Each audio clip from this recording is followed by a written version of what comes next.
the storm. Here we go, our first game locking in, and these competitors taking deep breaths as the intros, and it is Siegfried. Oh, okay, so no first guessing just yet. Devastating. If I could dictate the rhythm. This is literally the thought process Torobo has right now. This is literally what Torobo said in his head. Exactly. He's trying to dictate the rhythm, make sure that we're not playing too slow, waiting for the stocks, that two-step game plan. Instead, we want to take the fight. Alright, let's believe in victory, folks. Believe in victory. The one. Engage. Red versus blue, the US versus Japan, sending it out with a first blood on that far H. He's got the light to keep things locked down. Another butterfly explosion goes on. Ooh, nice. Like you said, that flame wall, right? Just so good to catch out that airspace. Exactly. We're not going to have to worry about, clashing projectiles unless you want to spend the ult. Do you want to spend the resource, Monarch? Toro is asking you. There we go. Immediate BC doesn't have to hold the plus ones on that point blank EX flame wall. Nice lights. Trying to maintain that presence. We don't want you to get that forward approach. Destroying your hurt box is stopping that. That special is spent. Oh, run up by view. I have to imagine that's not what Toro was looking for. Definitely a brave way of trying to challenge the butterfly, but still finds the MVP, goading Monarch and trying to take his turn. There it is. Ooh, into Jane. You still got the raging strike. Into Jane. You don't spend it out. Down. Goes down for the first round. You could just spend on break point away. Butterfly. Can't imagine the Toro looking for when Toro is one far H away from taking the Round life. two. Engage. Either way, the first round here to the Siegfried. All right, both players, they had their nervous moment here. Yes. That's done and over with. Now we're back on equal ground here in round number 2. 2M, let's go for the Orchid. Yep. We got into the EX record, now we're just walking it through with the safe jump. Didn't even have enough of the 50 on UVP. I wasn't ready for the throw either, James. Yeah. Scoop into the corner once again, block out the BC. That's one break point down and no escape from the corner. Nice shimmy, the 2M. Down, and this is going to be big. We have all the resources going to strip that one additional break point away by spending it. Here we go. Doesn't quite put you in throw range, but still, tricky situation with a light confirm is all you need to kill. There it goes. 2L, get off me, please. I need a little bit of breathing room. Good spot. That's the 5L. We talk about this button so often, right? This disjoint, this low, it stops the approach so safely from Monarch, but you are not in the safe position right now. Any one touch should be enough. Still 2 BP and 60% to work on Toro's HP. All right, almost keep trying to sneak Finish. We're talking about that, right? You have the EX firewall there. You're trying to clash with the higher priority projectile. Yes. Tried to make it through, but unfortunately it was too little too late. That wall wasn't coming. Alright. Taking a second at the rematch screen. Not going to consult the notes just yet. We've already got it loaded up into the brain. We just need a second to breathe. I see those pen lights in the back. Those are pretty bright. I know. That's the Red Bull best seats back there. Oh, there we go. All right, Monarch looking stoic here. I mean, this silence is palpable right now. It's definitely. Can I hear something from the crowd, please? I need to feel comfortable. Thank you. Oh, my goodness. All right, we're going to get this match here started in just a moment. Here that we're locking in, and there we go. Just get me with the rematch. Back into the action here. Once again, Toro up one, pushed over to the corner, but this EX flame wall is just doing wonders, right? This advancing high priority projectile and the EXCP to stop Monarch's approach. There we go, very aggressive. Ult, yeah, we wanted to try to interrupt the slow start up here before the butterfly could explode. Yep. There we go, the deep dash. Just wait things out in case we're looking for another DP. Oh, yeah, trying to clash on projectiles. You're good spots onto the rain arrow. Yep. Nice jump in. BC out. This is a strong life lead here from Monarch, but now the tables are turned. Your back's against the wall. You find a way to the raging chain. This should be a round for Monarch. Oh, we just barely didn't have enough for the raging chain, so you can't spend the other brave point. Just barely living with a sliver. Toro a little bit outside of chip damage range and trying to make the most of it with this borrowed time. Down. There we go. Look, I already saw the future. I knew it was going to happen. I should have known it'd be 5-0. Every time. Again, that quick destroy low recovers so fast. Round two. Engage. Sash up here, try to deny that forward approach. Good spot on. Good caution is here. Ooh, there it is. I was going to ask, we're showing a lot more of that, aerial arrow again, but what is the answer to EX Flame Wall? It covers the airspace and allows us to advance on the ground. Yes, the cooldown's down, but you're already stuck in the corner. Again, it catches you out. Beautiful routing here. Not going to go too much further. We're going to spend our specialists just to get the damage out. Yeah. Next interaction, though, we're potentially looking, we're definitely looking to kill now. 2 BC now. Oh, yeah. Ultimate Butterfly goes to the Ultimate Flame Wall. Leads no. to the clean block of the DP. Run up for the close H. We still got 50 meter. Raging deck available. We're just gonna opt to end it in Q Butterfly. I'm trying to scope the block pressure here on the alt butterfly. Knock at the door, final BC off the table. It doesn't matter though, the health. You wouldn't be able to keep up in the next combo situation. Thought that was gonna be a little early in the spot knock, but beautiful timing from Monarch to stay alive and avoid that chip. Catch Dasha, get that knockdown. Yeah. Checking with a low, perfect spacing from Totoro. Still a life lead even after the hard knockdown UDP. Right. There's that flame. Yeah. Of course, the EX back special will round up, tied in the second game. Right. So going into round number 3. That notebook, that ever-trusting notebook sitting right there, arm's length away. Didn't consult it, and maybe we might regret that decision as far as this pace is going. Exactly. Detonate, try and catch the approach preemptively. Okay, that's EX flame wall down. One less thing to worry about. Monarch trying to take the most of this opportunity while the cooldown set. Alright, there we go. Shipping away, and this is the point, right? You want to stay in this mid-screen space, try to keep Siegfried away, but we fail a little bit here. We do get that back special in Toro, threatening this corner.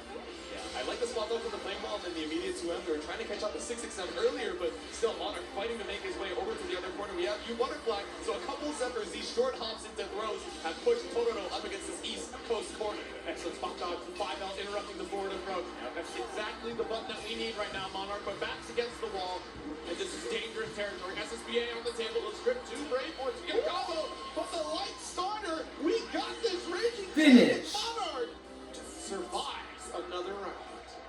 Tying things back up in our first set here. Synchronized sips of water. We gotta hydrate. Recovered the stamina mid-race. I get it. I see what you did there. I absolutely see what you did there. You're not slick. Mid-race, huh? You know me. Excellent property, though. Straight out of the game. All right. On tie point right now, heading into game number 3. Totoro reconsidering the notes that we got in the notes app, but Monarch just consulting the mental palace. Not going to go into the physical notebook just yet. That's our limit break. We're saving that for grand finals. I mean, honestly, what I really like out of this set so far, coming from Monarch, is the fact that we are really keeping Totoro at bay. I know I picked Totoro to take the whole thing, but honestly, this is the type of play I expect from Monarch, right? Yeah. To be at that mid-screen, denying it, but this firewall, this is going to be the crux of the situation. We're removing that jump back fireball from the game plan. We're trying to stay more grounded. Ooh, great to you. Yeah, perfect spacing for Monarch there. Really just wanted to escape the corner, even then losing his turn, but lost all the space we, bet our life on. Alright, DP brings you back over to the mid-screen. No butterfly set. Instead, we just dash up. We already gave up so much space. We want to try to get it back. So you press from the mid-screen, another back special, back in corner.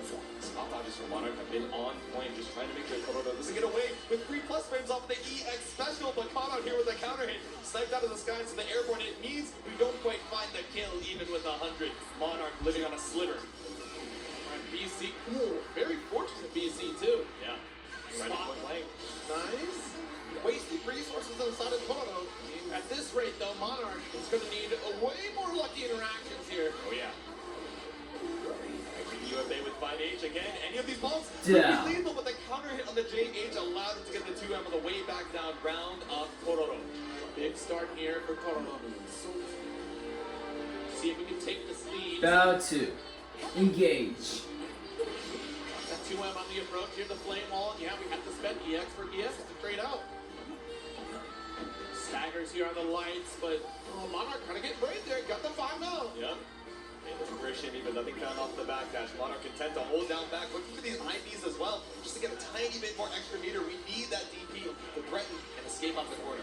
2 on the approach dash, though. There's a 5-out series. Okay. Look, we're looking for that corner pressure here. I don't want you to move. You need to stop. You're scary over there. Yep. But even with the cooldown down, right? We have so much meter on the side of Totoro, so we could do ultimate flame wall. It's not about the damage, it's about interrupting on the knockdown, but a clean spot dodge. Once again, be careful. Still got 50 meter, but that's not going to stop the 5L. Monarch with a match. I think you all need to understand that was a very dangerous spot for Monarch to be in. Down 2 Brave points and all those resources on the side of Totoro. Oh, yeah. A significant strike would have been absolutely devastating. Send it with the 6-6L from downtown, but with no break points to your name, you still need one more touch. Set the seal, just barely the air arrow going over the butterfly to allow it to keep that pressure up for one more turn. 5H ties us up once again. Yes, indeed. We'll see how far this goes. Monarch, how many Engage. times can you fight with your back against the wall? This is insane. Man. Uh-oh. Taking a break here. Nice little spot dodge as Toro tries to make the approach. Good answer back at the 5L. Well timed, well spaced on the spot dodge. Ooh, jump in though. Yeah, full commit on the jump forward from Toro. We've been seeing a lot of great falls coming out from Monarch, but just called the shot there, going over the 236U. 236 rather, sending it with the 2M. Cash up. Another one. Ooh. All right, so we got our VC. A little bit of breathing room. The alt butterfly still a threat. Oh, there we go. Locked down in the block stun right now, just trying to find an escape, but at least that's a diamond for your, space. Ooh. Oh my goodness, very fortunate. Double Zephyr making 3 of the short hops, trying to get out a throw here, but nothing found from Toro. Clean up the spot dodge as well, not going to get away with the 226U. I gotta commend the patience that Toro has to make these approaches, to get this Okay. strike with the resources. Finish, to all get right. Finish 2-1. A lesser player would have been fallen at this point, would have been overstressed by how many projectiles we've had to dodge through. All right, synchronized drinking once again here. Water once again, yeah. And as a reminder to everybody in the stadium, of course, our full top 8 for Grand Blue Fantasy versus Rising is going to be first to 3, so you get all of that action. Get out here. If you guys like first to 3 for First Grand to Blue, 3? make some noise. Well, that explains the 2 hours. First to 3 value? It's great value, I'll tell you what. We're getting more matches between your GOAT and my GOAT here. That winner's side of top 8. It's going to be a heartbreaker because only one of them can stay alive in that winner's finals, but we shall see. I mean, look, this is one of the times where I wouldn't feel bad about conceding, okay? Like, this is... It's a good guess on I either win side. either way. Like, We were tied for the most popular pick, you know? yeah, that's We'll true. take it. I mean, it would be quite the story here for Monarch to make that extraordinary return at Frosty Fostings earlier, to now make this massive return at EVO, taking it all. Alright, send out the low set butterfly, so we're going for the high arrows now to try and stop you, but walk out the flame wall. Oh my goodness, yeah, a little bit preemptive on the anti-air shot. Yeah. 2H and 1H from Matera, right? Air blockable, so lose a ton of space here from Totoro going for forward jump. Nice. All right, so we got our explosion a little bit too far away from the hop to connect. Yeah. Ooh, jeez. There we go. Short confirm into the LDP, the flash. Just passing through that flame wall. Yeah, see, we see the buffer there. We're waiting for another flame ball to come through. Nice low. And look at this, Monarch has light lead, so we are pretty comfortable at that full screen range, trying to chip away at the health. And that's the game plan for Monarch. Monarch's willing to be patient, not press the issue, until suddenly Toro comes knocking and pressing the issue. Totoro looking for these big openings, right? But Monarch is trying to play a game of inches, spot dodging on the flame walls, whether it's EX or ultimate version, and trying to switch up the timings on his own arrows to just gradually work away at Totoro's HP. But still, the button tech chipping away as well and finds a hit here. All right, here we go. Full extension. We have a lot of resources. Not quite going to get the kill. Ooh, well now. Duh. We certainly will now take a step back, assess the situation. That looks like a 2-1 scenario to me. Yeah, one of the first shimmies that we've bitten on Monarch's side as well, so we can feel the nerves coming Boom, up as we're threatening. Being sent down engage. into the loser's side, it's set point Totoro. Deep jump and goodness. Knock at the door here, late tech. All the better for Toro right now. Rosella 6XL, it's a battle of lights. Wait a minute, this scenario is looking familiar. This is a lot of game 1 interactions here coming back to the surface. Exactly. Going right back to that EX back special here. Flame wall to interrupt, the ult condition to stop, the back dash. There we go, just snipes you out, puts you into the corner for 50 meter. Got the refund for it too, so Totoro so healthy on that meter situation. Knock at the door again here. Nice stepping away from the dash L. In a minute 5L, that's our big starter. Yeah, off the counter hit, able to give yourself time to hit confirm off the triple push out or 5L. Stagger pressure again. I mean, this is absolutely nerve-wracking if you're Monarch. You make one mistake with no brave points on your side, it's over. But this one looking like a Nice. Monarch gonna take that one. 10 Beautiful hits. confirm, the U-Butterfly tracking to finish the job for a clean pickup, but it's still set point Totoro. You're not out of harm's way just yet. Okay, the X Firewall got that approach. Nice toss. Every single time we earn this corner, we are a substantial threat, yet Monarch still somehow finds a way out. There it is, the shimmy, not biting on it. Nope, just waiting it out. All these far L's, these 2Ms, building up so much meter for Totoro as well. You have to worry about the flame walls. That's such a big factor in this, right? We do have the stagger pressure. We're not necessarily chipping away, but we are building resources to be an ever-present threat for a final touch scenario, actually, with the resources here. Ooh, ultimate startup there. Flame Ball not going to help you block out of the BC, but it's still a mash out with 2L. Goes with the 2-head. Oh, interrupted something. I'm not sure what we got out. Okay. That's your final break point. Monarch, this could be your last stand. This is it. Alt butterfly. Rainfall. Hold on. You know that back special's coming. Yeah. Careful with the trying in now. Flame Ball is down. One less thing to worry about for Monarch. There's so much help to work your way through. This time the rainfall here threatening. Oh, that. Barely out of range. Just barely stopped the swing. Literally saw death right in front of your door. Oh, that was a scary Oh! Enough undeterred. Monarch finds the hit, but Noble confirmed the 2M. Goes wide. 50-meter available on both sides. 15 seconds left. Finish. Not gonna need it. Monarch with the final shot. Oh my goodness. Already? See, this is why. This is why these two are the favorite. Exactly. Splitting the boat right down. Monarch looks exhausted. Wait, I'm exhausted, man. We're in the first set. I'm like, Very keep exhausted. the energy up. We're going to game number 5.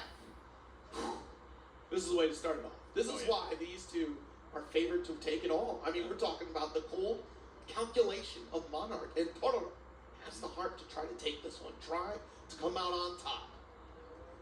Let's see, a second to focus up before you hit that rematch button one more time. Who makes that qualification here in Arc World Tour Finals in Seoul, South Korea? It's on the line. It's a big stage.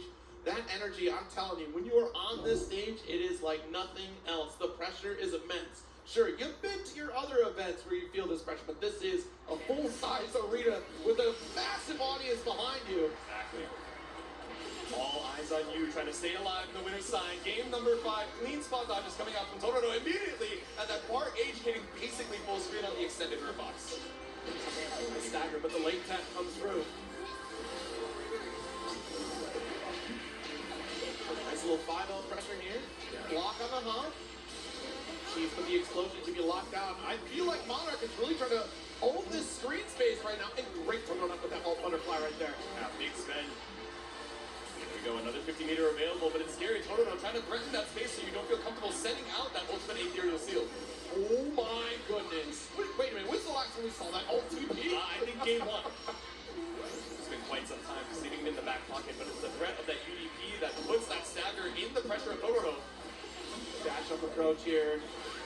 Oh, dash up came out, yeah. Stagger, Gar, BC away, and Monarch being very liberal with those break points. Exactly. Trying to make sure anything but our back to the wall. It's fine to take so much damage as long as we're still fighting out for this mid-screen positioning, but gradually backing ourselves up to that West Coast corner. And that back special is such a threat right now. And BC away. The 5L Yeah. bravery, the audacity of Monarch to take it. The mash out again, that quick disjoint low. Now swapping up the momentum, Monarch on set point. Jeez, very unfortunate. We tried the anti-air. The startup was there, but we were way too deep on the JH. Exactly. Tricky situation. 1H might have worked, but you had to be on point and quite a bit early off of the jump. Tororo stepping out of the mid-screen here, gets caught up in the late active frames of the Great Fall. Run up with the 5L here. Or stagger, orchid. Very interesting. We do the empty ender here. Yeah. And honestly, that's pretty characteristic of Tororo. If we don't get that initial hit, we're not committed. Exactly. Lots of follow-ups to see a lot of them boost and crossovers, so just trying to see if Monarch was going to be antsy about showing that early on. A 5L. That's one thing to know throughout this entire set. Tororo has not necessarily overcommitted on any scenario in this corner. Oh, yeah, the fadeaway on the jump arrow, but still ready for the spot dodge as soon as we spend the 50, but Monarch worse for wear on the HP is an understatement. All right, trying to chip away. That's the light fireball. Another one. Duh. Throws the kill. We're here. Finally. Dashing Final throw. round. What is this? It's a scramble. Wow. What do you mean? I couldn't write the script better myself. The sword in the stone. It's our final round between these two to see who moves on to winners finals. Right, the EX fireball through. Got that dash M. Hold, yeah, it's so tricky to try to navigate through Rainfall once it's active. Deceptively large. Yeah. Oof. EX for EX. Easy fit on both sides. The spacing is what Monarch wanted too. Tororo able to find the knockdown. Couple dash L's here. BC away. Early spot dodge on that EX flame wall too. That was scary. All right, knocking at the door, break interrupt. We're trying to get used to that time that Tororo is showing in these corner pressure situations. Woo! The hop, we got the throwback corner carry for this one. Yep. It's East Coast corner once again. We set the butterfly, looking for a shimmy off the 5H. Butterfly dead, but nothing found. Totoro holding on for his life. And the jump out is clean. Both on the toes with the 2L. Monarch just a tiny bit late. Yeah, not going to spend for the full range and care. I mean, look at this. The extended leg of Siegfried. He's a tall individual. That's 15 hits. Alright. That's cool. Basically half screen. The run up. The deep dash into the close cell. It's a counter hit starter. Up against the wall. We have the EX Orchid. We already spent the raging strike. But one more in the bank. Toro Finish. secures his spot with a 3-2 to winners finals. Unbelievable way to start this off. And I was telling y'all on the top 24 block, if you saw the energy that Totoro puts into this game, like I'm telling you, player cams are a necessary thing because, man, the focus that Totoro has with each set, each round, it's intense. And, man, I know that Totoro is locked in for that. Let's give it up for Totoro's victory on this one here. I can't see what their screen looks like. Please tell me they've chosen high contrast color. They both chose Nate. It's rock, paper, scissors for this one. The set begins. Who gets color 8? Flip a coin. It's Pokemon versus Gundam. Who's gonna get their color? Oh, man. That's crazy. Who's got the first pull on the move? Well, usually it's the speed stat that really tells you, unless, what is it, Choice Scarf that makes you go first? I think so. It's one of those held items, but which one of these games is a little faster on the draw? I think it's quick draw. Now that I think about it. Haven't played Pokemon in quite some It's been a minute since I looked at my held items. I need to double check. I'm so sorry. Holding on strong. I actually am curious which palace they ended up going with. I saw a little swap at the end there. Here we go. Game number 2 about to kick off. The reveal is... You're a cosplayer. Shout out cosplayers. We love cosplayers in this room. I've never seen this room near skin in my life before. But I've seen this bright blue one quite a few many times. Yes, many, many times. Some Paragon runs indeed. Believe in victory. Love the Round game. 1. Once again, the Grim Needler on the other Engage. side of winter semifinals. Zane in the blue, Zenith in the purple, and matching with the seals as well. Who's going to be first to go for the Gale Dash?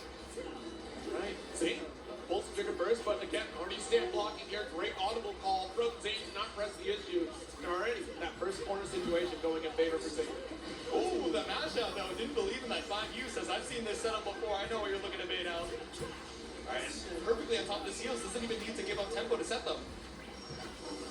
Oh, goes to the all. Yeah, already interrupts right through that tornado. Great, so many EX skills just now. I can barely keep track of which seal to switch to on the side of Zenith, but are we going to use them? I love the bait, right? We go for that neutral jump. We have the seal to go to the opposite side to get away from anti-air attempts. Jump away. Nice side swap, but we're holding that guard button, baby. Alright, spinning to disengage. Trying to be tricky. Hit behind the back. Or was that safe side? I can't even tell. Alright, looking for the spot dodge here. Maybe trying to check an errant tornado, but goes right into it. Just a lingering hitbox.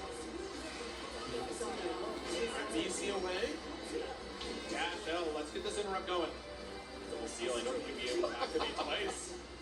Walk forward a little bit. Install. Oh, never mind. Just the anti-air super. Of course, Zenith calling you out with the tall tornado. Alright. It's a spear. Did he say Oh, his soul. His Okay, I was also confused for a second. I was like, sword. Really stretching the definition here, but send it with the Psycho Crusher off the round start. No EX seal set for you. But Fireball, rather. Oh, nice 2L. Oh, but a very brave seal setup here for Zane. Yep. Coast to coast he goes, remaining grounded for this one. Able to extend with those Gale Dashes. We had the seal set already. The 5H. Dominant. Look at that. Going for the ult tornado. The obtuse angle, the double dash. No challenge coming out from Zane. And not even an air-to-air, right? That was prime position for you to go JU in that situation. Like I said, open the seals. Maybe just not ready for it. Instead, caught out here with a little leggy, a little far L action with the wall bounce on the 2-1-4U. Now we set the seals. Right? Hold on the mash out, just looking for the jump back JL, but nothing. Found Zane just a little bit too high in the sky. Yeah, Zane out here. I've seen this mix before. I've done this many a time. All right, nice little spot dodge here. We're setting up 2 seals, a couple Gale Dashes to get this first hit, and we do! One. Oh, but it's in the sky, so we're going to have to end the job a little short. With the SBA anyways, it may as well finish the job. Skybound arms. Short is fine enough. We got the super to kill. Round up here for Zane, so now we tie it up in game number 1. Round 3. Engage. Already a pretty bombastic start here. All things considered, close. Dub. Let's get the BC away though. Seal set up the EX edition. Very brave to go for a double dash there. And Zane already pressing. We've seen the active defense time and time again come out on top for Zane here. And we're owning this corner. Since pressure, you don't have the mini tornado set up, and just trying to keep you locked down. Knows you're looking for the 5v to escape to the seal, so the air throw brings you back down, but Zenith cannot be contained. There we go. We're gonna pick up Gale Dash, go to the corner. Goal. Sheesh. I'm trying to chase down with the JL, but we got that extra hang from the EX air special. Yeah, Tricky able to go so high, but snipes you out with the ultimate tornado. The normal jump back, maybe just not high enough, but going for the super jump, potentially leaving yourself up in the air to be air-to-air is scary, but there we go with the cinematic. Zane sends the spear in the Finish. stone for game number 1. I'm telling you, let's not forget, Zane's story throughout this run would be spectacular. Making it to this winner's finals position, trying to lock in a very early position in the Arco Tour. Like I said, in top 24 though, he's got the points. He's pretty well settled, but I want that guarantee. Yeah. I want that for sure spot saved, make the reservation, get my plane ticket, I'm headed to South Korea. It's a safety certificate, but it's also a matter of pride as well. It's not just about collecting second and third places. To be at the top of the leaderboard, you want to be number 1. One game on the board here, Zenith off to a strong start. This is a tense start, right? Got the seal set up, but again, Zane calculating, understanding the mixed potential of Grimnir. Late tech still working in favor of Zane right now. Yep. Go with a couple of these lanes, not trying to be too greedy, set the seals. There we go. Couple limit there. Oh my goodness. Run up throw big, catches us all. Ends up catching out the attempt at the brave counter, and now Down. Sender with the super 3 rounds in a row this season. It's so fast. 15 minutes. Different defensive styles because Zane has found the correct answer on every single mix that Zenith has Battle 2. Is there anything else Engage. besides Zenith that could really open up Zane here? I'm wondering, yeah, we're putting ourselves in close out range, so I wonder if brave counter is something we're going to be seeing a little bit more. Looking at that counter to try and set up our own offense now. Match out from Zenith. Let's get the tornado set up. There we go. Dash L. We got the Gale Dash is available for a little extra ground to confirm. Set the seals. And behind the back, the ultimate set, the mini tornado behind the back. Oh, I thought for sure we were going to get blessed on the dome for that one, but Zane still able to stay block in the nick of time here. We go Dash L chasing, and look, there's a threat to Gale. There we go, escapes the corner. Remember, it's that object permanence to escape. No, great situational awareness from Zenith to get out of that corner. Very well played. Tying it up once again. Zenith can get around the time of the set though. Battle 3. Engage. Gale set up here. We got the space. Not even gonna need it, right? The late tech here. It's gonna be in the background for now, just in case for a future setup. And at this point, ooh, there's a challenge, finally. The immediate match out coming out from Zenith, maybe trying to go for a delayed button on Zane to bait out a brave counter, but instead, loses turn and all this space. Speaking of brave counter, baited out here by Zenith on the jump in. Very tricky to try to go for a BC against Grimnir, no matter who's playing it. Nice. We're back throw. We still have the escape options here. Zenith's not going to find it. Throw attempt there. Big counter hit. And this should be the game here. Zane coming out on top. 2-0 over Zenith right now, establishing a very strong lead. Finish. 38 hits. And that was a super sky battle arc. Saying Zero, feels like a lot of these offensive sequences Zenith, up until at least those last couple of rounds, has been having a lot of trouble trying to escape, but it seems like Zane is able to Engage. somehow every time. Yeah. There's nothing more irritating than dealing with an individual where you're like, I've studied this matchup, I know how my character works, and then suddenly they just find every single loophole in your set play. You don't have an answer back. Exactly. I think the throw working out here and ready to bait out the brave counter Whoa. and full confirm with a spot dodge on the raging strike that came after. SBA availability, we are certainly going to spend because I want a round. Perfect. 28 hits. 29 chains. That Okay. last breath factor, we'll see if that carries throughout the next 3 games here. Battle 2. Engage. Dash down here, a little bit too far. No whip punish from Zenith. Just walking it out, set the single seal here on the side of Zane. Gale Dash with BCs immediately. Finds the gap to press. Looking for a throw bait, but it ends up crossing you up into the corner. This is so rough for Zenith. You've lost so much screen positioning now. Aerial EX special. Another setup. More 50-50. Oh, it's behind. Nah, I guess, bro. I got hit. But Zenith is better. That's why he's staying alive. Trying to escape the corner with the EX seal set. Threaten the Gale Dash is right, but it allows us to Psycho Crusher out. Ooh. The moment here's the tail dash setup. It's an alt tornado. Oh, nice dash H. Missed it though. Quick Gale dash coming from Zane. That'll be a corner situation. Ooh, don't you press here. You know this setup. Duh. Right into the lingering tornado. Now Zane on set point.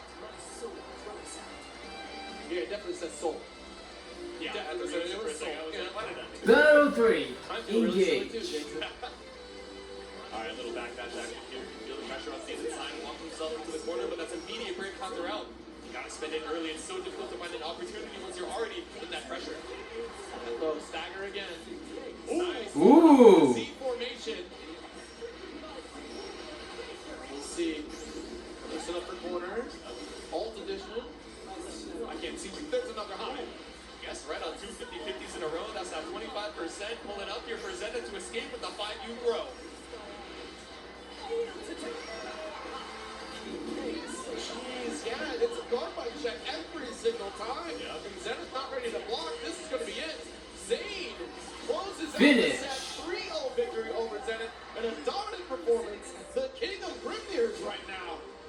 He had his thoughts about the mirror going into things, but absolutely commanded it. And that consistency has been found in Beatrix for a lot of people out there, so we'll see how that goes. But Riazo, you know, again, there's another strong character, like you said, Seox, has a lot of great tools that can kind of contend against Beatrix. You're right, though, the explosivity for Beatrix, pretty devastating, but that is the risk, the gamble that you take with this mask, the golden setup. This is how you look glamorous for your evil appearance. The gold goblin mask, bro. Holy. Going for the gold here. You're going to have a long path ahead of you through that loser's side. Imagine on the side of Koji Coco, of course, it's the Beatrix. Because I'm fighting an eternal.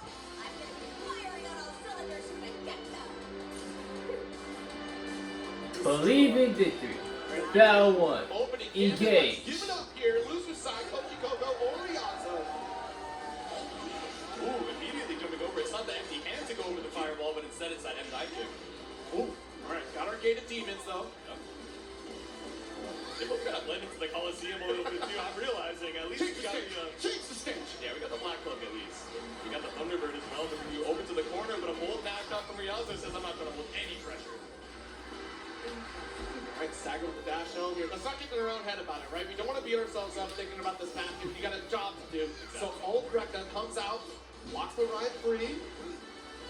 Ooh. Alright, main tag coming out from Riazo. Backside, so we're not pulling the free plus rates off of that H gate, but sends it with the counter in here. Koji Coco. It's not going to be the kill just yet, but next hit goes more than enough. JU, nice stagger, knocking at the door with the back throw. Big opportunity for Riazo here. Front row. Ooh, it's huge. It's not something there. The meaty H gate on the way back down from Riazo. 1 BP, but 100 for the SSBA.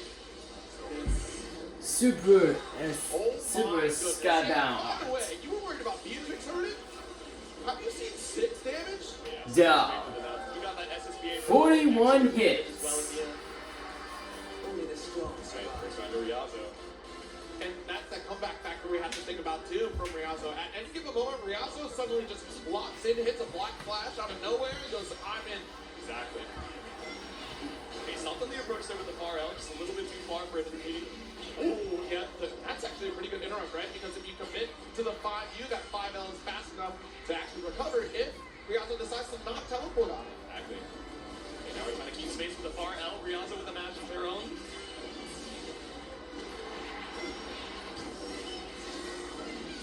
Launcher here, yo, eye for an eye. Yeah. Coco coming out on top for this one. Chewing through the HP, 1 round apiece. I can keep up with you. I just have to believe. You do have to believe in victory, Beatrix. That is true. Battle 3. Engage. Yeah, definitely a lot of belief. The deep running off the round start here. Riazo taking a few steps back, but now caught in the corner. But of course, far L's got me. GX Rekka here. Ooh, fancy footwork for that one. Yeah, the Rekka step into the ultimate Rekka there. Bro. Stagger tries to get the roll, maybe expecting a game, but here it is. 50% line lead now. Riazzo about to build SBA. One more mix. Baits off the BC, but no counter hit. Only to the forward jump, but still able to bait something out here with the H. Gate Riazzo with 100 to the Skybound. Finish. kill with the SBA. All right, that's just one game. You got your one.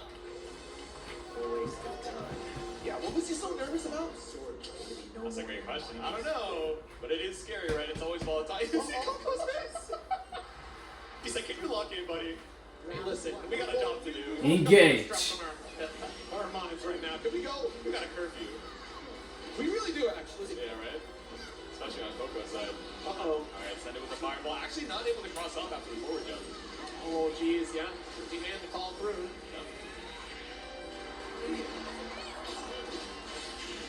Held on the time to use some holding our space here. Stagger tries to use got the space. Fireball and fireball. Wait a minute. Back. Slow down, Koji Coco. A little bit of overcommitment right there. Ooh. One dive kick, two, make it three with the H gate. Every time it's that run up into Gate of Demons there that Koji's been opening up on, whether it's on 5L, we're just getting jumped on. That one was Yeah. second. Riazzo is preying upon us. Yeah. That deep breath. Hearing it resound throughout the stadium is a little interesting. Engage. These guys are freak, man. Oh, send it with the dive kick. The immediate walk back whip on his Koji Coco. Ooh, all right, we got the very side swap. Better positioning for corner with this throw. Sayers with DP, which would catch Gate of Demons though. That ends up happening. Oh my god. Yeah, one thing I didn't think about, right? The empty hand just taking you out of the skies and making it so that that L riding free is even scarier to send out. But first time we've seen that from Riazzo. Right.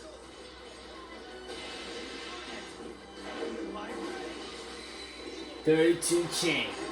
Oh, Marvelous. I didn't realize there was that much bass in this. Hold on. That's what I'm Seconds is cooking with the sound design. Yeah. A spot dodge on the game. Once again, Koji Coco finding his answers to this special that's been opening him up time and time again.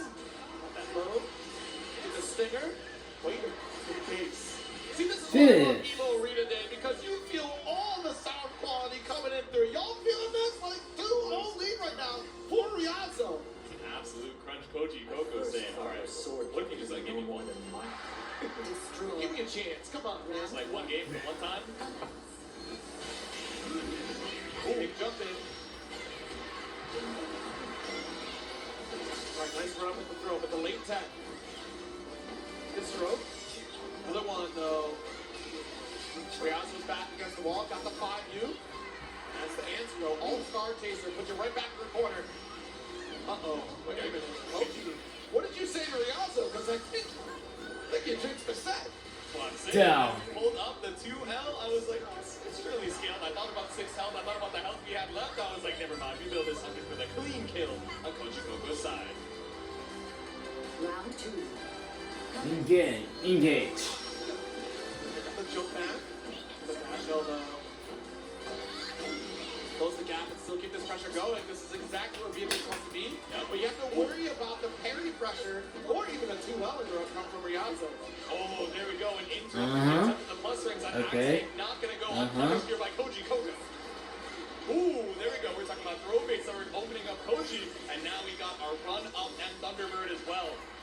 Refund off the ultimate version 2. Oh no! Oh yes! Oh! Finish. Oh no! I am a genius! Oh no! Okay, sometimes the autopiloting leads us astray for a tiny bit, but we are so back. One game on the board here for Koji Coco. Engage. Yo, that's how we feel? I understand. That's a fellow Beatrix player, I get it. Oh, the air-to-air, the counter hit with the JM brings us right back down to earth, and the refund riding with that ultimate riding free too. JH, very deep. Ooh, oh my goodness, opened up low, that's a full conversion. Wall bounce 2, we build him 100. A little shy of that one. Okay. Okay, go. Down. Final sequence. Bro, what did he say to Riazzo? If you win this next game, we are not friends. Gonna be very upset. You're gonna be mad. I'm unfriending you. Round 2. Please no. Engage. I'm leaving the Grand Blue Clan. I'm leaving the Discord. I'm not gonna fight in this raid. Ooh, okay. Stopping your tracks with the bar L. It's a counter hit to stop the momentum here from Riazzo. Staggered. Yeah, wall bounce off the right-hander.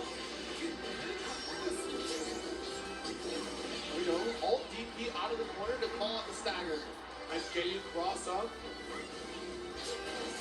Picking up the turn right after with that ride free. Interrupt with throw. Nice knock at the door. Ooh, ace out the delay in the far out. Catches up the startup. I think we were looking for the ultimate record. No, the ultimate empty head. Finish. It's an empty on That's the 2-2. Go quickly, ties up the set. What else are you gonna say now, Koji? Oh, look at that spurt. He'd be the bully right now. Sound kind of nice though. You see that? And we got the Beatrix card in the background too. I see you, referee. Oh, there we go. You said don't do this, bro. Don't swat the Catalina, bro. Versus Seahawks. Okay, I was worried. I got scared too. There was so much anticipation in the next character that would be announced. I was like, versus who? No Catalina to be seen. We're sticking our tournament light on old reliable Engage. 6. It's game number 5. Jump. Right. Nice. Yeah, because he didn't come out. Ooh, back step. We do get the 5L off the wall. Full conversion. Ooh, off back. Looking for the match. We've seen so many 4Ls coming out from Riazo, so instead we go for the highest reward we can off the walk back. Koji Gogo with 100 meters here. Name the SDA. Down. Now he's on set point. Yeah, Koji was just playing around for the first 2 games, yo. That was it. He was just warming up. Okay, I see why Riazo was nervous. He was a little cold, yeah. Yeah, okay. Warming back up. One more round to see the end of Riazo's run here. Check it out. Back. Yeah. Oh, nice. Got her throw. We'll try to keep you at bay. Maybe stop an ultimate Rekka just in case with that RL. Scared of old Rekka, which does connect here, but also scared of the parry attempt. Still available. A ride free full set. We blocked low immediately, but then ended up standing, got caught up in the late active frames. And Riazo up against the wall. It's a counter hit starter. We got 100 in the bank, but we don't even Finish. Koji Gogo moves on to the next round. That's 3-2. I see the Red Bull best seats are ready for our next set. So good, man. The rhythm is excellent. I'm glad y'all got it. This is huge. I see those Oh, Bakali here. Fukuhara's there. Fukuhara, welcome. You got the best seat in the house. They told me you were in here. I've seen quite a few Fukuharas, actually. Why are there so many Fukuharas out there? I've seen all of them. 2B versus Felicia. All right. The stage has been set. Man, I love that bass every single time. I need to adjust my sound system. I need to adjust my sound system at home. Yeah, we need the subwoofer real quick. We need the bravery like Vermilion, just a full dash on Fukunaga. Didn't believe in the check and the grappling hook. Let's go right past the orb. Not ready for that check here on the side. All right, a flip. Staggered. Let's think of the 2L. This is going to be an aggressive start. Does get the EX pillar to get out of the corner. Go back to the mid screen though, and Vermilion has something to say about it. I want you back to the corner. Ooh, nice 2M. There we go. Raging strike, raging chain. I see that 25%. It's all the damage we need, even through this Versusia HP Vermilion. Takes round number 1.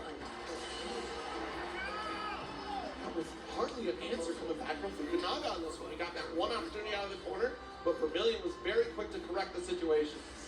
Battle 2. Engage. Ooh, we saw this earlier. It's very interesting. The back special starter here for Vermilion. It's a risky business, as you can see here, because that's a win-punish opportunity there, and Fukunaga capitalizing on top of it. But now, coast to go, grenade goes down to heavy series. Ooh, caught out here with a home run swing. Vermilion not even expecting the hit, but trying to take the corner situation. Didn't even look for the 2H. Instead, it's 5H to bring you right back down to earth. No 100 meter just yet. Ooh, got the bolt set up though. Launcher meter. Are you? Yeah, you're not. Oh wow, that was quick. I see you. Up to the skies and back down to earth. Vermilion takes a clean. 2B wins. Fukunaga not quite ready for the grappling hook just yet. Of course, the crown of thorns, right? That hold that gives you so much more reward on a successful throw too. And that's the scary thing. If you ever do down special for Versusia, that chain is always available here. That back medium coming from 2B. Just as long as you get the skill gauge suspended, it does get interrupted this time. Here we go, orb set up, corner position, and you ran into it. It's your own fault, the heavies. You did it to yourself, and now we got the big bonk. That EX hammer to bring us all the way over to the other side. Vermilion once again sets the bolt. No skill gauge. Look how slowly it comes back up here. So trying to slow things down as Fukunaga pulls up with the ultimate lariat. This is big opportunity here if we just deny neutral for 2B. That means less opportunity to build back skill gauge. Yep. Good spot dodge. Trying to predict a projectile toss coming from Fukunaga, who does not give him that. And look at the damage off of this one. Not quite going to get the 100. Next touch is not going to be needed. It's just a kill. Duh. More, but one more 2U does the job. Just swiping at the toes here. What a round.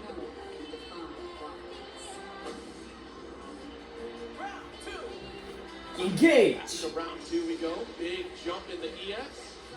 Opting for specials is so interesting because 5H is usually like a go-to for 2Bs to get that counter hit starter, but Vermilion opting for skills every round start so far. Bold setup. Okay, nothing found. Not gonna bite on the strikes here. Fukunaga gonna find quite a shimmy here. And launch it with a meter. This will hurt. This will hurt a lot. Yeah, Oh, that's so much. That has to be it. That is so much damage. Vermilion stays alive with the sliver. That was 37 hits. As well, we Finish. talked about this at the top of the set. The Nimbus to snipe you out of the skies. Fukunaga ties it up. Alright, taking a moment to think about it here. We're both a game up. Not too deep in. Now send it with a single laser. That wire keeping you at bay and stopping the approach of Fukunaga. Bombs away with the JH. Get off of me, please. I need an install. Deep dash. Safe under with the pod A, but we're trying to catch something out with the EX pillar. Nothing found, but air flux on the grappling hook buys that space right back for Vermilion. The late tag. Oh, yeah, missed the anti-air with the forward special.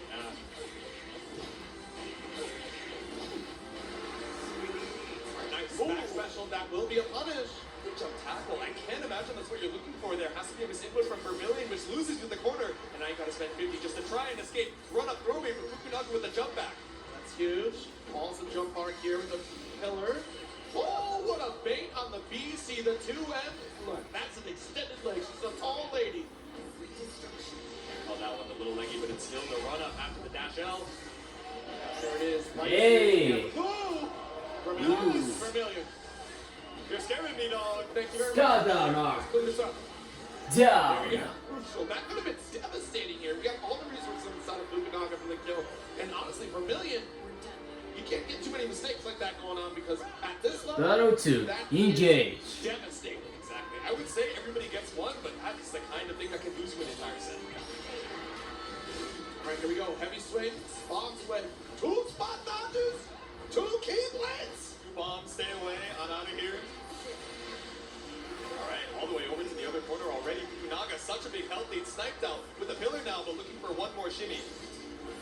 And there's the 2U.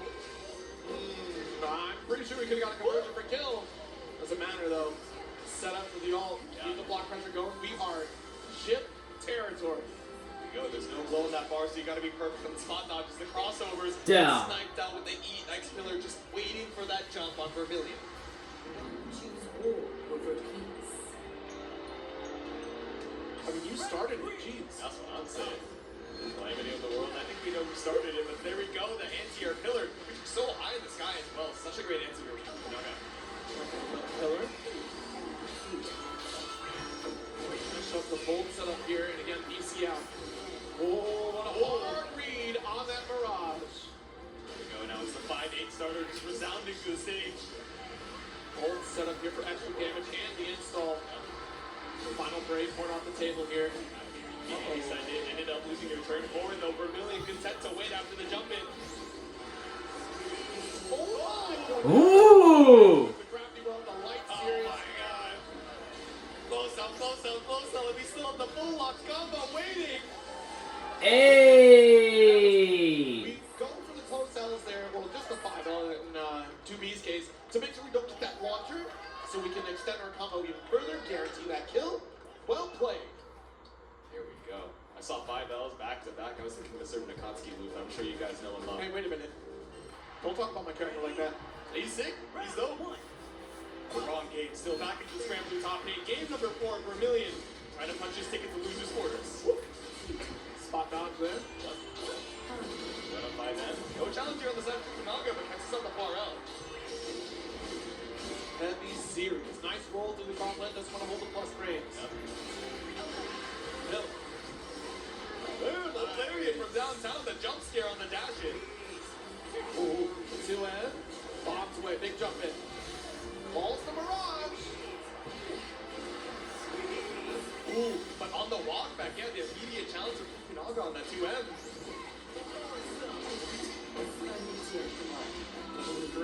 here. Side swap with the JH, though.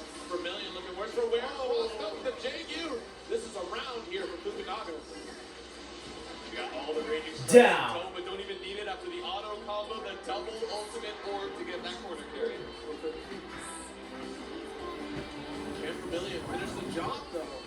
Engage. Can Fukunaga finish the job, really? Ooh, seeing that out here.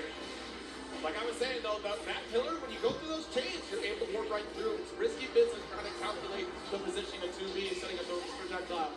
Exactly. It's something we're keeping in the back pocket, right? To make sure that Fukunaga isn't ready for that reaction as soon as the animation comes out. Ooh, nice. Got that spot dodge. Yeah, but that's the answer, though. The stagger pressure, you go for the alt DP. On the slide with the 5L there. Able to escape the corner for it at least, waiting for that skill gauge to come back up, but it's a big meter advantage for Fukunaga.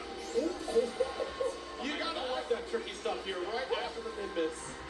Oh, and another shimmy comes out from Fukunaga. We have 100 meters to our name. It's Raging Strike and all the specials in the world. I'll see you next game, Vermilion. Fukunaga brings us to game 5. This is the story of loser side. Starts up with 2-0 leads out here. Actually, this is the 1-1. Back and forth we go. Yeah. So many game 5s. Vermilion taking a deep breath on this one. Ready?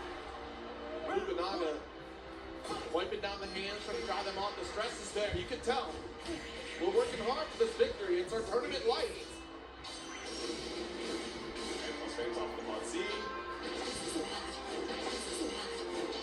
I really thought he was going to go for a third.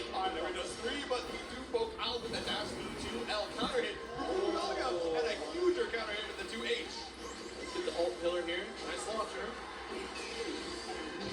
Okay, got our chain. Nice chase, the air-to-air. Great call. Yeah. All right, spot dodge expecting the BC. Vermilion trying to get the super miss, the heavy. Too far, but let's steal it back with the alt DP. Scramble situation, saw the animation, but Ooh. strike, you don't get away with it. Down. Fukunaga on set point. A little scrambly there in those final moments here, but Fukunaga coming out on top in the scrambles. Yeah. Engage. Spend on the secret there, Vermilion just a little bit too far, and now we're ready for the grappling hook as well. No free entry. Here we go. Carry to the corner.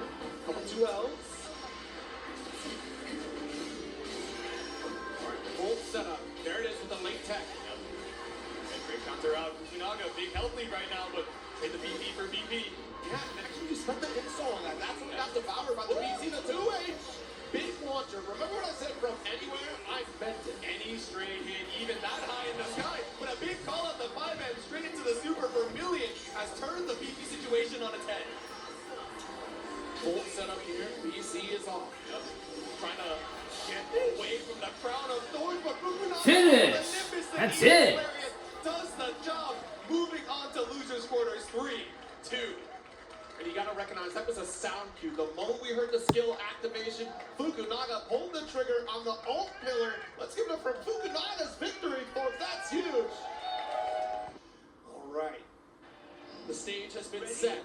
Moving on to losers quarters. 3, 2. And you gotta recognize that was a sound cue. The moment we heard the skill. We kind of want to leverage, okay, Beatrix is this character that kills you, that is so tricky on actually nailing down how her approach is going to be between riding free on the ground, low profiling, or taking to the skies with the Thunderbird, and maybe catching a stray, gale dashing in air to air. Or are we going to go Belial, someone with this more Swiss Army knife toolkit, which maybe has Sorry guys, I had to use the but has all bathroom. the tools he needs in any given matchup. Well, I guess we found our answer. Yeah, going for the Beatrix to start things off. And it was looking incredible in the previous set. That incredible reverse 3-0. Just so locked in versus Grimnir versus all of those Beatrix, okay. Frame traps, all of those big hits. Just log that in.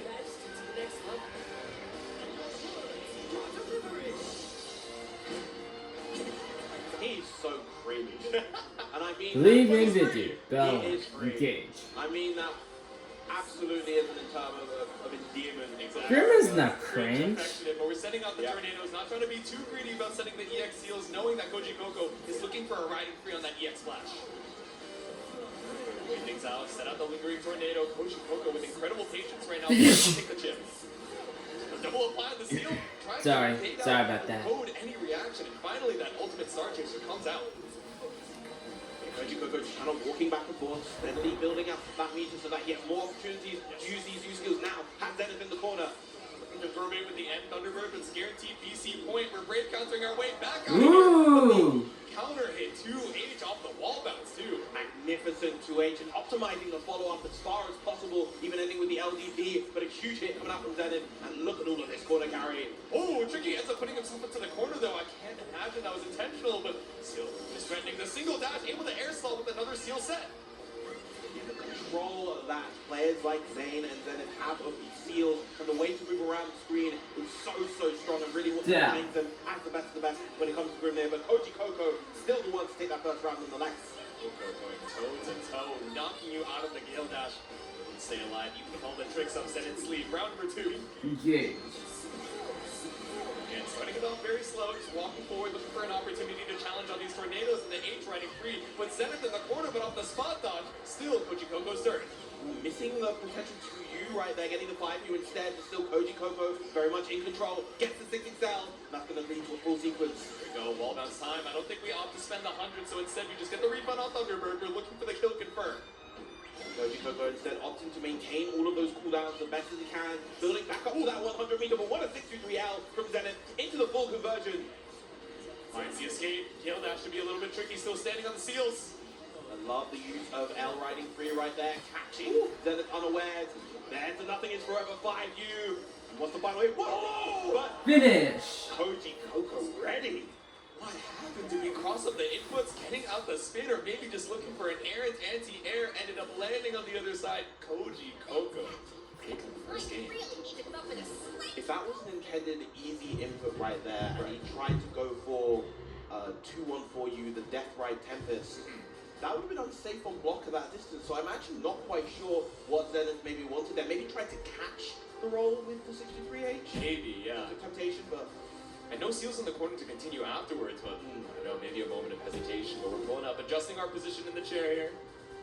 something that tends to catch a lot of people off guard is that they don't tend to realize that the 63H, that Winds of Temptation from Grimnir, is actually unsafe, the H version.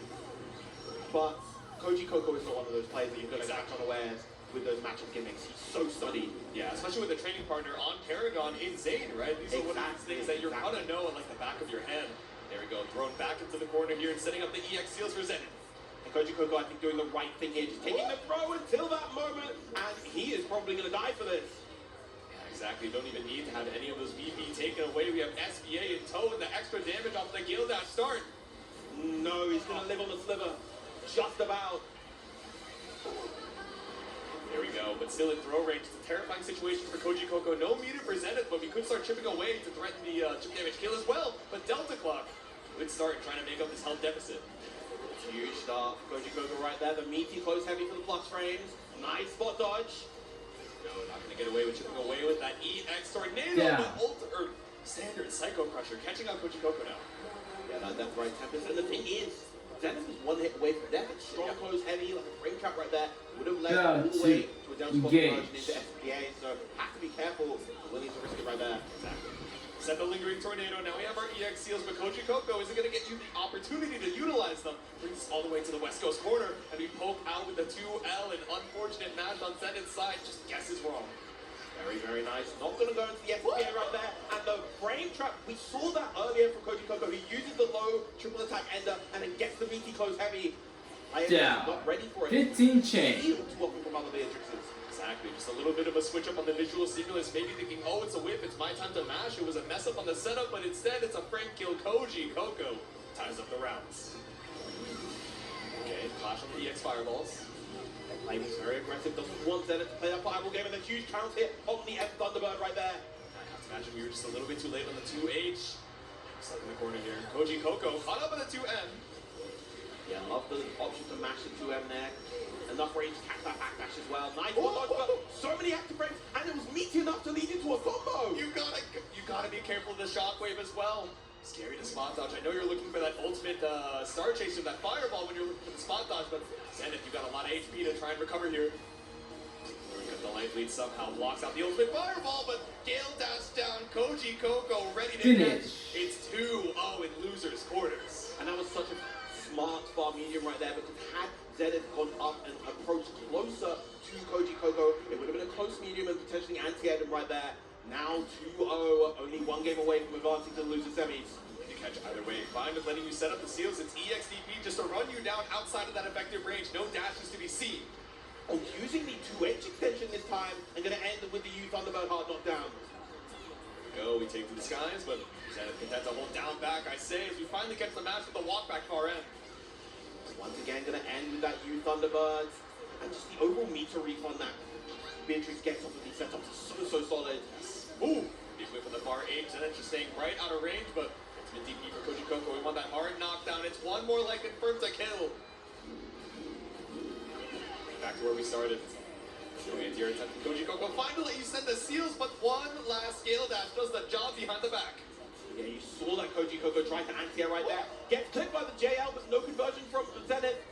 They trying to bait up the anti-air once again. These 2 H's have been massive, and that would have been a kill confirm. Anything could be death for Zenith, but finds the hit on Koji Coco off of the Gale Dash. And now we have a round on the board. Down. Magnificent delay right there, catching Koji Coco trying to act with that Gale Dash. Zenith keeping himself Engage. alive, doesn't want to fall just yet. Wants to eliminate the bronze medalist of EVO 2024 right here, right now if he can, and that is most certainly a fantastic start. Stop him in his tracks, and now we set the seals with the ultimate once again. Don't throw baby. Koji Coco content to wait until we have the opportunity to challenge with 2L, but one more dash. Finds another counter hit. It's not quite the kill for Zenith. Trying to be a bit cheeky with the JH feint into the throw. Koji ready for that. This is still a hard round to come back from. Yeah, tried to cover that space with the far H, only to eat that ultimate tornado. Spot dodge. And the death right Tempest. Gets the low. One solid hit from Koji can change the tide. A huge spot dodge right there. But doesn't get the hit with the Thunderbird. It's a little bit too far, but caught out the side by the tornado. And the SSBA, it's not enough for the cinematic, but it is a great way to put yourself in lethal range. Koji Coco on set point. Massive call out on the DP right there. Noticed that Zenith was panicking in that situation and called it out beautifully.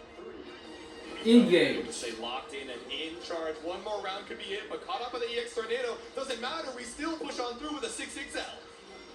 Gets the extension with the 6-6H this time, ending with the DP. Once again, that meaty close heavy. Awesome block, not allowing Zenith to really act. Good BC though.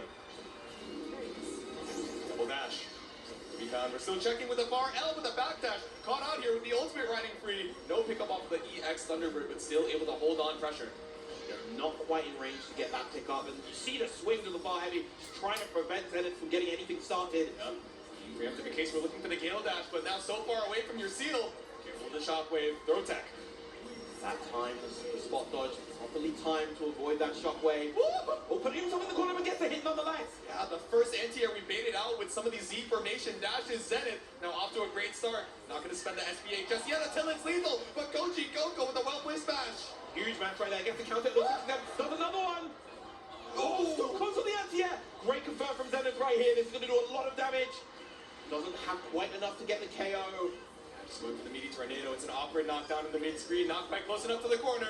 Not quite close enough for that EX death right Tempest. Finish. Puts a That's game 1-2-2. on the board. Koji Coco's not going to run away with this. Or 3-0 2-1, as they say. Magnificent check right there, and I feel like that's kind of the difference maker between some of the goods and the greats. I feel like a lot of good players would play that end game passive and hesitant, but keeping alive here. Go. One game on the board here, but we gotta tie it up. Send out the EX seals, but Koji Coco again just being so aggressive as soon as we set that up to make sure that Zenith can't make full use of them. Nice DP right there. Oh, good 60 down to stop the approach. There we go, no Thunderbird to be seen here. But we wait out the UDP. Koji Coco with a great start here in the corner. Next hit's gonna build up that SBA, so it should be lethal. Instead, gonna go for the hard knockdown with you Thunderbird. This time going for the match is Zenith. Tapping up with those with 2L, trying to bait out a brave counter or a DP, but nothing found. What an anti right there. The balls are just run under, prevent Zenith from doing any kind of movement option right there. Then the nothing is forever. 5 Yeah. Get Koji Coco on set point. Nothing nothing is forever, neither is your tournament life. One round away, once again, Koji Coco, can we finish the job? Engage. Ooh, okay, we'll take the trade. That could have been a lot. Oh, it got a lot worse. It got a lot worse immediately. That it did. Not quite close enough to the wall, but it's not going to matter when the light string lands its mark. Here we go. A few close L's. We set the 2-2U. And now nothing to do with the Seals. Trying to make our way back with the brave counter, but Koji Coco one step ahead. Frame trapping with the edge Star Chaser. Once again, the overhead comes out. Here's the close heavy. And the block this time. Zenith with his own 67. 67s on both sides. It's scary for Beatrix. You are minus well into the double digits in case they block it, but gotta put it on the mental stack. One more thing to worry about. Pick up with the EX Thunderbird. 1 BP on the side of Zenith. Now 0. Is that going to be enough? That is! Go! Koji Coco punches his ticket to loser semis with a super. No BP to your name, that extra 50%. And while it wasn't the 3-0, still a commanding victory for Paragon's own, staying alive in the loser's side. So necessary to just suffocate Matera once you're in that position. She doesn't have the best close range scramble options. You know, she has 6-frame close light. She doesn't have a meterless reversal.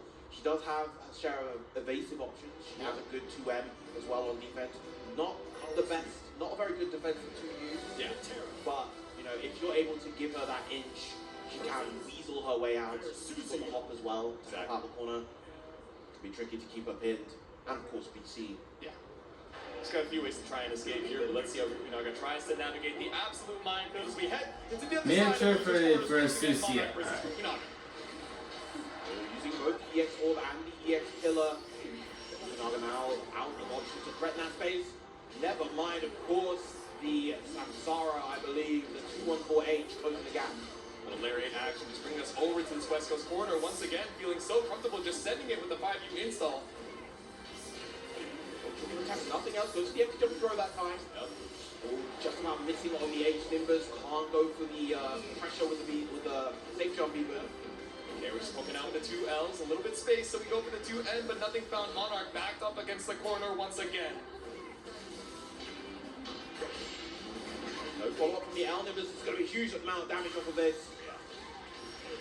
Sticking with the tail sway. Run through our cooldown. It's not going to spend 100. Oh, we are. Okay, SBA just to drain one more of those BPs, so you got one more brave counter to your name, Monarch. One, the Brave counter, 50 meter for a DP, and there it is. Unleash the ultimate Great Fall.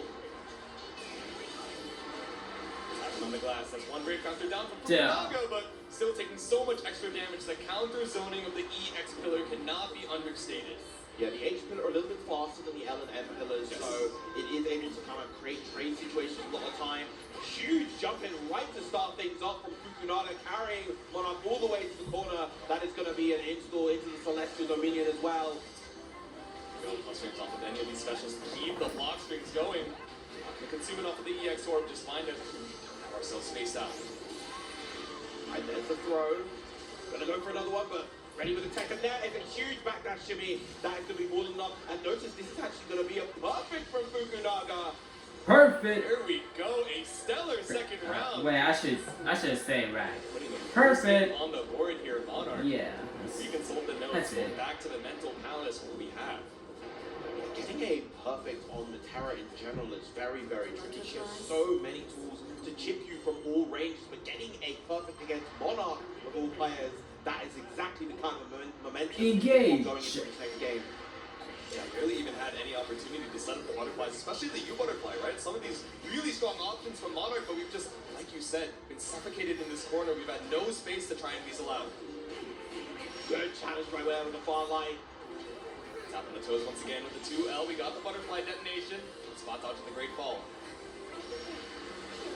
Trade for Fukunaga right there against the blood strength. Catches Monarch trying to walk back. This could be another huge conversion. Possibly the SBA. Yes, it is.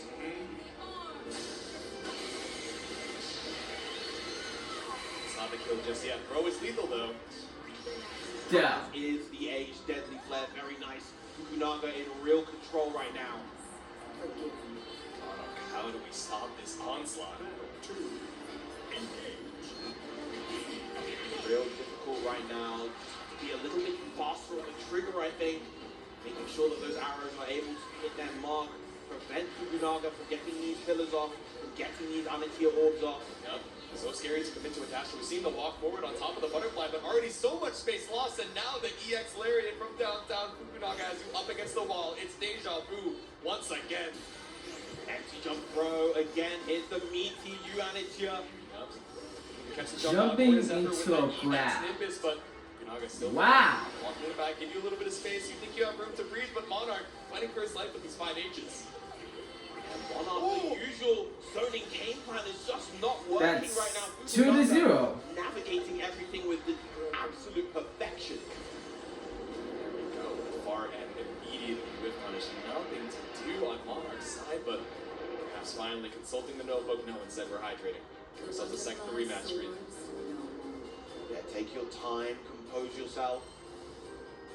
It's very, very important as a Matera player to be the one to control the pace. Right now, that's not quite happening. I have to see the adjustments that Monarch needs to make. Maybe even needs to integrate a little bit more aggression into the gameplay. Monarch has done such a good job playing that longer distance game, but Fukunaga looks so comfortable playing around that right now. Exactly. Once we started conditioning a little bit of that patience from the EX pillar, even if we send the EX Lariat on block, there we go. We've already covered so much space. Yep. And again, look at the ranges where Fukunaga is playing. Noticing that he's playing at that full screen range, as soon as he sees Monarch throw out a far heavy, he just 5-U's knowing it's not going to hit him. Exactly. And even if it did, just a little bit of chip damage, who cares? I'm going to get that 5-U install, so when I finally bust my way back onto this corner, I'm going to have to hold all the plus rates in the world, the ultimate pillar. Speaking of all the plus rates in the world, beautiful anti with the far medium right there. Yep. Ooh, okay, caught out with just the last active frame of that detonation. Tried to bust your way out with the Lariat. Oh, huge catch on the jump right there. That far medium is going to lead to so much damage. Looping the great fall. There we go, EX arrow. We have 100 available for Monarch as well, so you butterfly. Ultimate arrows are a factor too. Third, anti-air with the far M as well. Monarch catching these jumps out from Fukunaga. Yeah. The ultimate arrow seals the deal. Finally around on the board. Huge right there for Monarch. And I think the crucial thing, as you mentioned, was the anti-airs, the far mediums, leading to so much. Fukunaga was away with a lot of jumps before.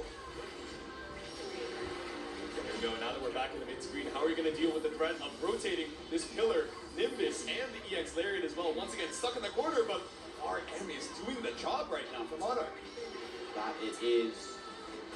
How does Fukunaga answer that? Probably making use of one of those aerial buttons. Trouble ones for the press level. Nice catch right there. Ooh, okay. Beautiful momentum coming out from Monarch, ending the combo a little bit early, but still sets up the meaty great fall. Another catch in the corner here. We spend the Raging Strike. We need this damage where we can, and we get it right Got back. that on it, yep. Beautiful stuff from Monarch right now. This is such a strong position. Making his comeback against Matera. Against Monarch's Matera is Finish. impossible. That's Monarch 2-1. down against his first game. Oh, these jumps. Like you said, we're not getting policed in game number 1 and 2, but Monarch, after a deep breath, that rematch screen now just on point with it. Almost 100% hit rate for knocking Fukunaga out of the sky. Whenever you're ready, come back home. Also, even looking a little bit better on the spot dodges as well when we're sending out, orb into ultimate pillar. You can barely see it behind the animation, but we're avoiding a little bit more chip and a little bit more of those plus rates, which we're, running up behind for free almost. Going to the 6-6-H's at the round start, trying to force his way out on the ground this time. Yeah, looking for a Lariat, just trying to poke out with the 5L, but it's going to be exposed for your troubles. Move down, back up now. But that is a trade that definitely takes your Fukunaga. Yep. Ooh, okay, traded with the far end, but not the worst thing in the world here for Monarch. Still keeps the corner positioning and pushes you back into the U butterfly. Now we have so much space to set up some of our best moves. The Corona handshake coming out, and this is a lot of corner carry, a lot of damage as well. Ultimate Lariat, say it with your chest, Fukunaga, from downtown to the dash H. Take that chip damage and get the BC. Choosing not to get the Celestial Dominion up right now. Whoa! Trying to be tricky, double downing on the UDP, 50 meter down the drain, 40% down on the HP. One more touch with this ultimate butterfly could be enough. So we BC out, but we still Down. up for a deep dash only to get instant mashed by Monarch. Yeah, beautiful challenge right there from Monarch, knowing that there was nothing really in that position that Fukunaga could present to get the KO. There's no Celestial Engage. Dominion on his side. Ooh, but the slide just a little bit too far out the walk back from Fukunaga, just barely putting him out of range. Yes, with punishing positioning from Fukunaga. Finally gets that big 2H anti-air that he's been looking for this whole time. Fukunaga going to the empty jumps quite a lot to block those. Yeah, but that ultimate butterfly in the string again, we get to spend our meter. Things that aren't UDP, just keeping the pressure up. This chip is really piling on, even with the high HP of Vasusia, it is making that difference. Back on the throw once again. Oh, but there we go. The micro dash into the counter hit. Fukunaga has you up against the wall. He hasn't built up the 100 yet, so we still need one more hit. Throw could be enough as well, especially after that Nimbus, so we match for our life. Ooh, wow, that's clear. Very, very nice from Monarch right there. The patience. A throw. The double shimmy. Not biting on either of those. It doesn't get clipped by the butterfly, the arrow even. So scary. Just a little bit too far away to get the detonation. Waiting for the U. Down. But the ultimate TP right behind Fukunaga on set point. Yeah, great job to go for the UDP right there. If Monarch was off on the timing of that throw punish, as he was, that was going to be a punish every time. Fukunaga now at set point. EX arrow, yeah, just clash with that orb and make sure we're not getting away with some free pillars. Still has the cooldown up here for the EX version on Fukunaga's side and stops your approach. Pressure tries to challenge onto the 6XL. Gonna eat a full corner combo as a result. Sunset Dominion once again, the 5U buff. This block stream gonna be long as hell, but still able to escape the low arrows, giving the U butterfly the amount of time we need to catch with the tracking. All of that able to return back to the middle of the screen as well. Now they're blocking this all out, but again that chip is piling up bit by bit, and now Monarch the one with the screen control. There we go, now looking for another pillar on the butterfly set. The U butterfly recovers so fast, but the LNM version just a little bit slower. Oh, the trade right there, not gonna get the full hits right there. That was a scary U butterfly set, and now caught here by the Lariat. Fukunaga finishes That's the it. with that 3-1. Just keeping so many games alive, especially during that period, whether it was Uni, whether it was Melty Blood, and of course, Grand Blue as well, and when Rising and so many other of these new versions popped up. Of course, the community was there and ready with that competitive spirit, but of course, we're heading on into it. It's winners finals. Let's see it, Totoro versus Zane. We can see the Totoro Siegfried here at the ready. And burst forth with shrieks to shatter the dome of heaven. So cringe, so free. A man who speaks in prose after my own heart. Don't call me immortal. Any problems? Sounds like indigestion. So, Sure you don't want to sit this round out. so considerate of him. He's a bit Living Victory. Battle 1. Matching in the Royal Engage. right now as we enter So, Siegfried versus Grimia. Gotcha. Let's go for the throw. No seal's been set up just yet. Yep. Put out the lingering tornado, but still, for a couple of one attacks on Totoro's side. Okay, first hit, cancel into the seal, but standing strong. Yeah, Titan's very patient, finally chooses to DP out. Opportunity and a huge throwback. Patience of the world, had the time to set up the meaty firewall. Are we going to try and bust out? We have all of the seals. Zoom one to escape the corner. There we go. Ooh, backdash 2M here. Catching that throw, here's the pressure once again. We saw a lot of this versus Monarch. Just waiting for that jump from Zane. Totoro getting a big hit right here. Not going to be enough to build to the SDA, but still a lot of damage. Now we're poking out the 2L, but still Zane with a brave mash out, fighting with your life on the line. The ultimate fireball is just clashing in the middle. Oh, gets the cross up with the JM. There's going to be a ton of damage for Zane right here. And a clean pickup off the 2M as well. Not quite able to kill, but we run up Down. to the roadmate. The Gale Dash does that job. Go, escaping the corner and then some for the first round. Every single Grimnir on the planet wants that throw bait. They get Engage. it all the time as well, and it leads to so much every time. Alright, clean protect, but still caught in the corner here. Counter hit straight into the EX Orchid.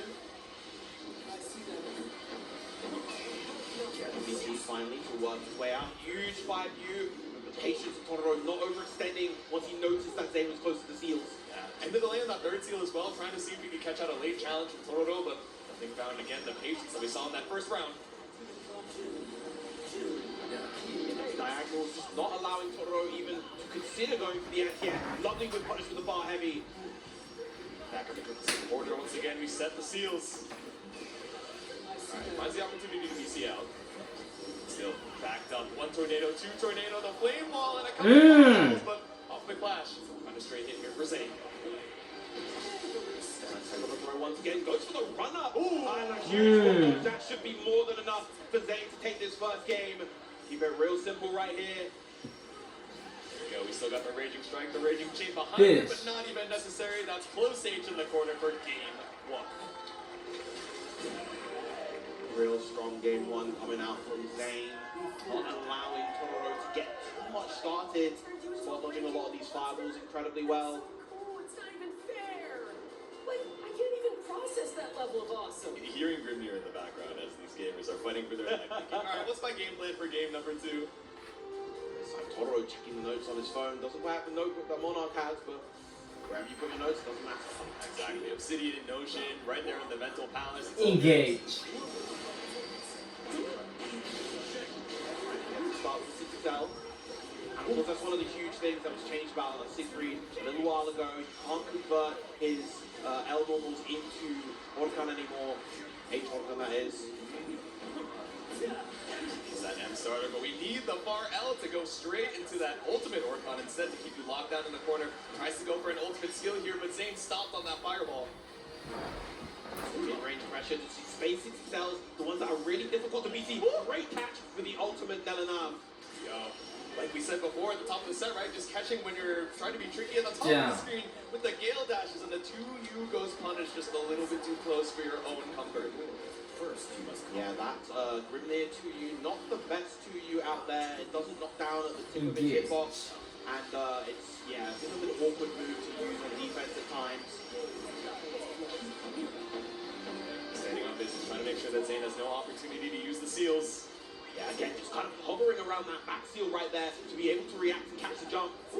Trying to be so tricky with the Gale Dash movement that we end up putting ourselves back into the corner, but we had one more Gale Dash to escape. We set the single seal, but don't get away with it. That's that ultimate.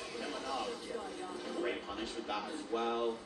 Back to the light, very nice, gets the throw. Far L, close L, but UDP for your troubles, we're back out to the mid-screen. Yeah, I like that BC right there, just so that you kept that spacing near the seals. So tricky with the movement, but ends up Gale dashing right in your face. A little bit minus, but still just trying to measure the reaction. Tried to go for a hit right there. I think that was a Unelanav. Tried to intercept, but not quite fast enough. Ooh, tried to go for the 6XM. That dash medium, unfortunately getting caught by the ultimate tornado. One more seal set for Zane, but of course we're wearing the HP in that one BP situation too. That one BP now, just those crucial hits. Ooh, oh, huge catch right there, but not quite close enough to get the bar medium. Big whiff, but just not close enough to the corner. You tried to find the confirm. No BP on either side. Yeah, that block is going to get hammered by those 6XLs as a result, but Zane, still finding the escape. Look at the clock. J2, only 10 seconds 10 seconds. Oh my god, it's the blue flashes. Zane has to make something crazy, and SSBA confirm could be enough, but Finish. there we go. The big bonk on Zane. Takes the game here for Totoro. One apiece. Fighting his way out, didn't want to play that passive, didn't want to play that too conservative, because even those throws at 0 BP would do a ton of damage. One throw may have been enough to get him the lead, Zane, that is. Exactly. Didn't even want to risk it, but 5 seconds left on the board. You're like, yes, I have the life lead, but it's contingent on one interaction, right? One strike throw could send it all the way to the other side. The cinematic just running down that timer. So smart to tie things up as we head into game 3. Beautiful anti-air, ready with that straight away was Zane. Yeah. 2H action, single Gale dash. With some respect with that second dash that lets us try and go for the throw. Yeah, not going to hold the frame trap once again, going for the DP this time. Yep. Knocking on the doors, DP available for Zane as well. Counter for the 2M, almost get the bait, but no, going to get the punish on the jab right there. Immediate spot dodge, yeah, saw the blue flash, that Nelanov not going to catch Zane here. Nice check with the 2M right there. Getting the patience of defense from Totoro, not allowing Zane to really file that offense on those staggers. Not quite working. Ooh! Tried to mash out, but the close though just a little bit too far, so Totoro lands the Raging Strike.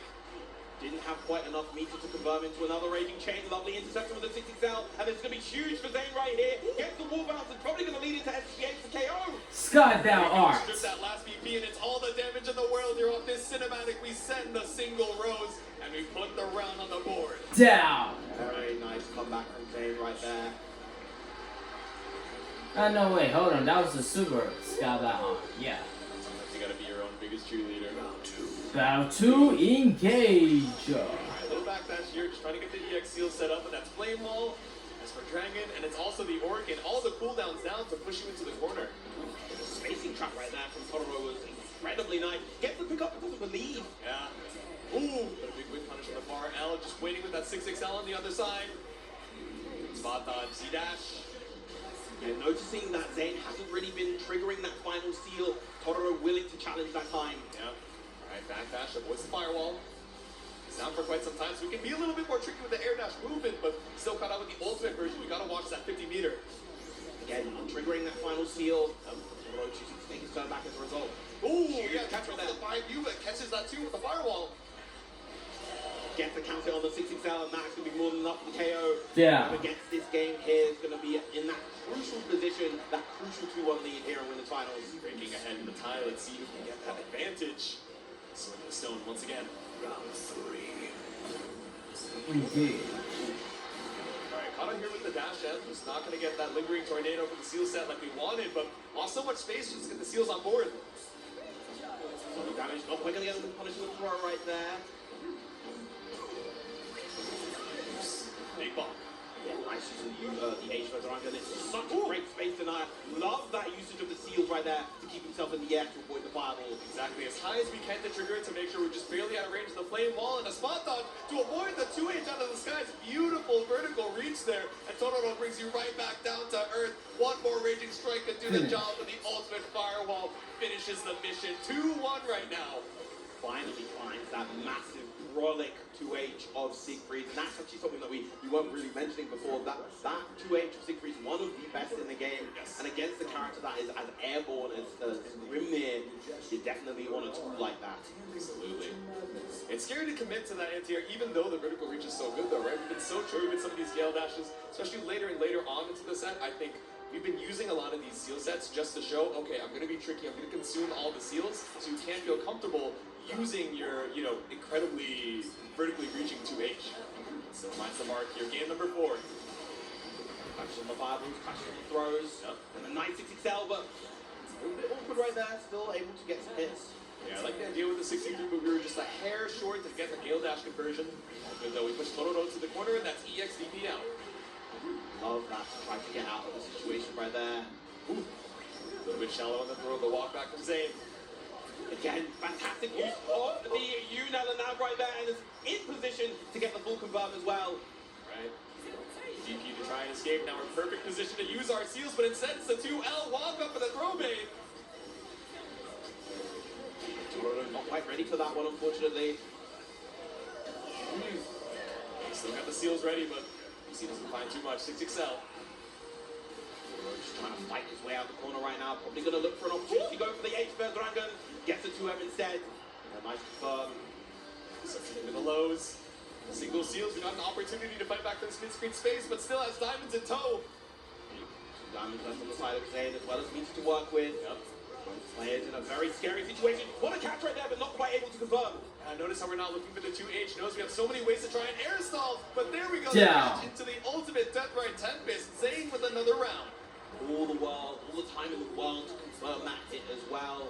Beautiful awareness from Zane. Round 2. Engage. Not close to tying things back up once again. The double backdash, just respecting that firewall, but trying to get a jump that didn't come out from Totoro. Big hit right there. The count hit once again working in Totoro's favor. Sagan's good tackle the throw. Ooh, yeah, tried to go for the ultimate flame wall to contest that tornado, but it was just too far across the screen.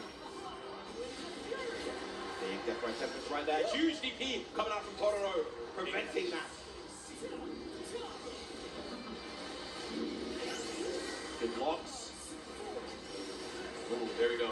Ultimate firewall. Keep Zane at bay for now. We're chipping away.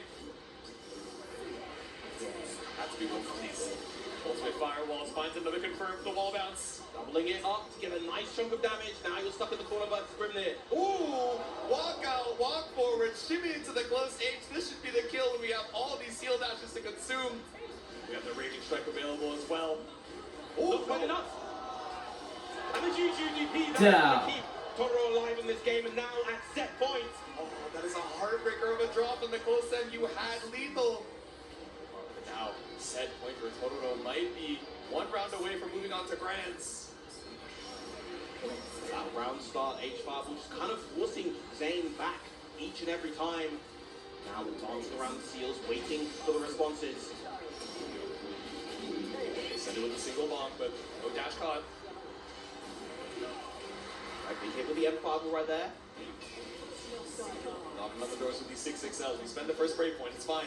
No extra damage here, and catches out the blue flash. The Nella now sniped by that Gale Dash. Yeah, just a little bit too high, even for the huge fireball of Siegfried. Taking the throw that time. Walking out, look for the throw bait, still able to go back to mid-screen. Yeah, even though that seemed like such a good roll out the corner, Totoro's still stuck here, using the VP to finally return back to the mid-screen. Ooh, but a beautiful reaction with the U-Fireball right there. Not gonna get away with the plus range of the M Fireball, catches up the Berdrengen Bonk. Potentially gonna get a pull, got punished there, but no, not quite. Is that gonna catch? Yes, it does! But It did catch. Gets the side switch though, gets a huge hit right there. Doesn't go into the on count because it was still on cooldown. Yep. The cooldown's available for a wall bounce, consuming all the seals. Zane at one touch with 100 meter to your name, catches you out with the lingering hit. Super Sky down arm. Going Finish. fine. Had to go for that spot dodge there because he committed to the run. Maybe could have tried to go for a DP. Maybe that could have worked, but unfortunately, that was not the option in that scenario. As you said, game 5 between these two. It would have been such a heartbreaker way to lose that set if the game where you dropped a kill confirm would have ended up sending you down into the loser side. But you get one more chance, Zane. You better clean it up. One more chance at love and one more chance at victory here in the winners finals. To kill. Round 1. Oh, that's gloves. I was trying to tell who Yeah, it was. It was a okay. particularly deep-voiced announcer. Yeah, it was like, this person was so edgy. Like, who, Yeah, who right? is this? It's not Belial, but okay, it's gloves, yeah. Who's Junie derogatory? I should have remembered. Yeah. So wait, that's Beelzebub in that announcement? So tricky with the Gale Dash, That able to survive and escape. announcer, I mean. Auto with the dash and the counter hit goes Alright. Yeah, love the delayed stagger coming out from Zane, now in prime position to set up the fireball mix. Oh, just stand up. Woo! Confirm off the air throw, but it Jumping, brings you right back. We set dashing the single throw. steal, but here we go. Totoro able to walk himself out of the corner. No pick up with 6XN. Pressure gets the block. Nice 6 out right there, gets the counting once again. Oh, doesn't actually get the follow-up right there, uncharacteristic drop. So much damage, so much meter left on the side of Totoro. Ooh. Right there's the throw. We haven't seen too many from Totoro so far. Not many have landed their mark. Good spot on from Zane, the patience on defense right here. Ooh, I was gonna say we have to be careful with the UDP, but sees that respect and catches up the backdash here with the ultimate tornado. Zane, we got a sliver. Ooh, mindful of that chip. Piling on, mounting up. Ooh, spot dodge. No punish from Zane, could have caught the recovery, but just wasn't ready in time. 20 seconds left on the clock here. Zane, you have to make your move. Let's get real slow pace from both of these two. Huggin, that's chip damage territory. You gotta play perfect. Oh my gosh, what a spot dodge right there! The point blank Down. spot dodge, able to punish the Nella Knob, and so stoic. The job's not done yet. Zane on set point. Magnificent composure from Zane right there.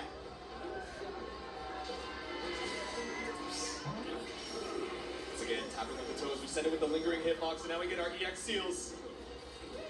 Behind the back, but a little bit too antsy on the throw. That walk back from Totoro, able to escape. Now finding the throws once again. Meaty aim, M5 will even. Oh, a little bit too close. These Nella Knobs getting Totoro in real danger right here. First throw bait with the seal. That object permanent just waiting to make our way back to the mid-screen. One more seal sent by you, but no anti-air baited. Nice catching the backdash with the H for Drangen. Ooh, ready for the eyeballs. Crucial sweep right there. But the match, good stuff from Totoro, but doesn't get the throw. But here we go. Final Down. round here in winners final. Final round. Oh boy. These crucial confirms being being Oh man, it's all come down to this. Who's going to the grand final? Can punch their ticket into grand. Battle 3. Engage. Alright, immediate firewall trying to stop, but once again, just a walk back. Yes, Tornado has been doing so much to set the seals, but instead only going for the single apply. This time on Zane's side, finds a 2H with Toro, but it's no counter mid. Yeah, he's trying to go for these light DP confirms. A little bit temperamental, those are not quite the most reliable. Still overall in a good position. Oh, there we go, the triple dash. As soon as you set the seals, you find a straight 6XL, but it's not enough to push Zane into the corner. These scale dashes push you to that West Coast side. Even off of the 6XL scaling, still a solid amount of damage for Zane right here. Good blocks from Toro, not falling victim. Disengage with that back scale dash.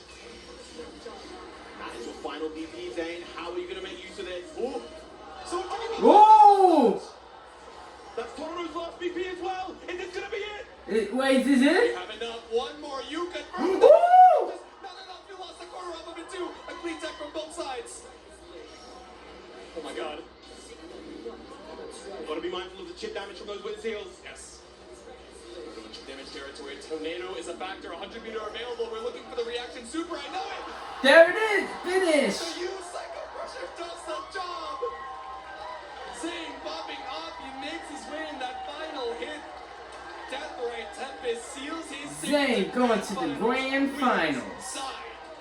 Incredible stuff to Zane. And you know the heart rate for Toro right here. He's still in, but he really wanted to get to the grand winner's side. We've been in this situation before with Toro, barely losing out last year in winners finals versus Aaron DeMac, and now the same has happened here against Zane. But once again, still alive, still not out, still has his chance to potentially take this tournament. Still been an absolute treat watching all of our players compete so far in this top 8. The action's only going to keep heating up here. Alright, we gotta whittle down our top 4 to our top 3. One more set here. Choosing the BGM, choosing the stage. Oh.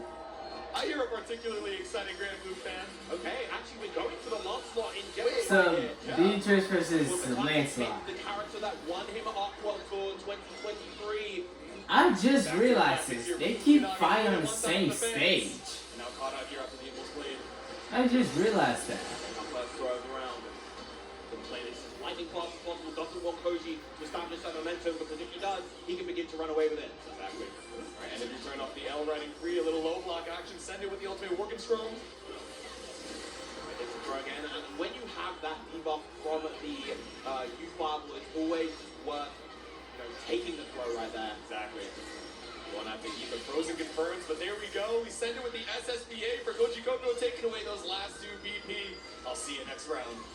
Xavier Unleashed, not quite gonna take it. Oh my god, look at that damage. Yeah, right?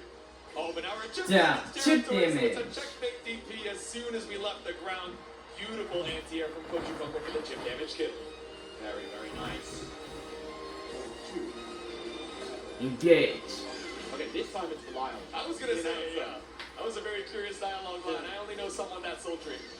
Alright, send it with the EX Fireball, but nothing to be found on that Age Thunderbird. Ball jump out of the corner, but Koji Koko not allowing him to establish his turn. Yes. Ooh! It's Fireball trying to catch out something there. That's how with the BD on wake up. Pushed over to the corner. One more throw. Ooh! The mash out the corner from Koji Koko. Not going to get a ton, but here's another mash right here. It's going to get the wall bounce. And as long as he doesn't drop this, it's going to be more than enough to get the KO. Keep it real simple, straight into the Immortal Assault. Oh, tournament combos. That super is lethal. Koji Koko takes game number 1.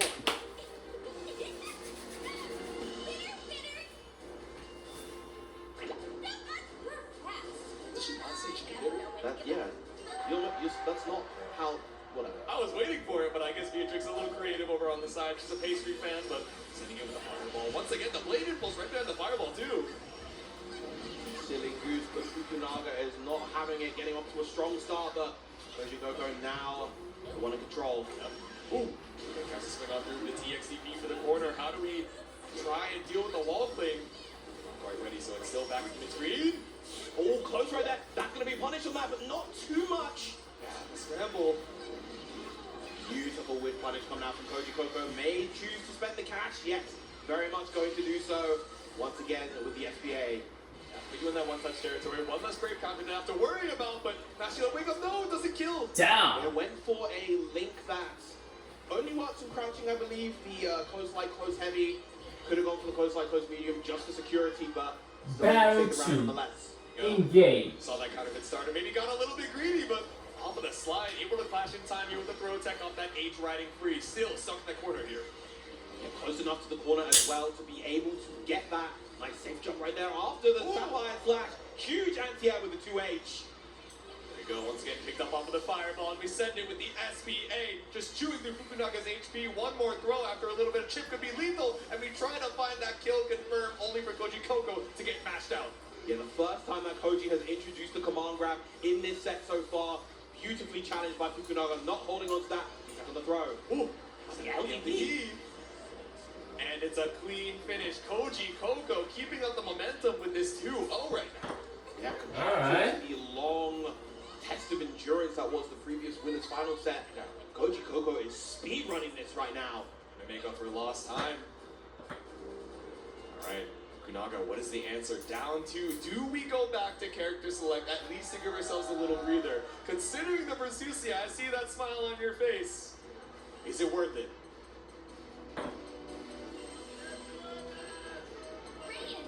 Yeah, that is the Versusia pick. Oh, I didn't realize on this specific announcer as well, it says Rain, you guys can figure out why she says that by playing the Grand Blue story, but the story here in Oh yeah, the reason why she's named Ren because, well, that's Verussia. Yeah, there are a good number of announcer characters. Yeah, Verussia is Rain. Versusia. Death's waiting. Round 1. It's giving Mother, and it's giving one last chance to survive in the loser semis. A clean clash, but the ulti hit on the fireball just keep you locked down. Yeah, I don't think Koji Koko wanted the DP right there. Ooh. Okay, clean spot dodge on the ultimate fireball. There you go. We're back into the BC. 50-meter available for Fukunaga. Oh, tried to go for the confirm right there, and it's going to take a full punish as a result. It's going to be a ton of corner carry into the M Samsara, straight into the 8, all the way corner to corner, coast to coast. Beautiful stuff from Fukunaga right there. To get a couple wall bounces as well, right? This character's corner carry, especially when you have that 50 for the ultimate orb, is so nasty, but still, spending it on the UDP this time to stop Koji Koko's reverse momentum. Although Koji Koko gradually building that meter, but it's not going to matter in the face of counter hit far heavy. Full conversion off of that. Fukunaga getting around. Go 2 games off of the Dragon Knight, but can we take it back off of the Versusia? Fukunaga off to a good start. Ooh, nice use of the M riding 3, as we mentioned before, able to low profile those Anitia orbs. That's exactly what you mentioned at the top of the set. One of those things to have to worry about. It's scary to even send the EX pillar, right? Because it just goes so fast, but Fukunaga playing a little bit more preemptive. The backdash to you. Lovely turnaround from Fukunaga here. Once again, going to put that Celestial Dominion back online. The Koji making the immediate adaptation, not falling victim to another backdash shimmy. First spot dodge, maybe he's trying to scout out a brave counter, but instead Fukunaga pushes out with the 2M. So just trying to carefully navigate this mid-range. Fukunaga now on the pressure, chooses not to expend the Celestial Dominion right there. Has the Delta Clock available, but not the meter to convert into SSBA.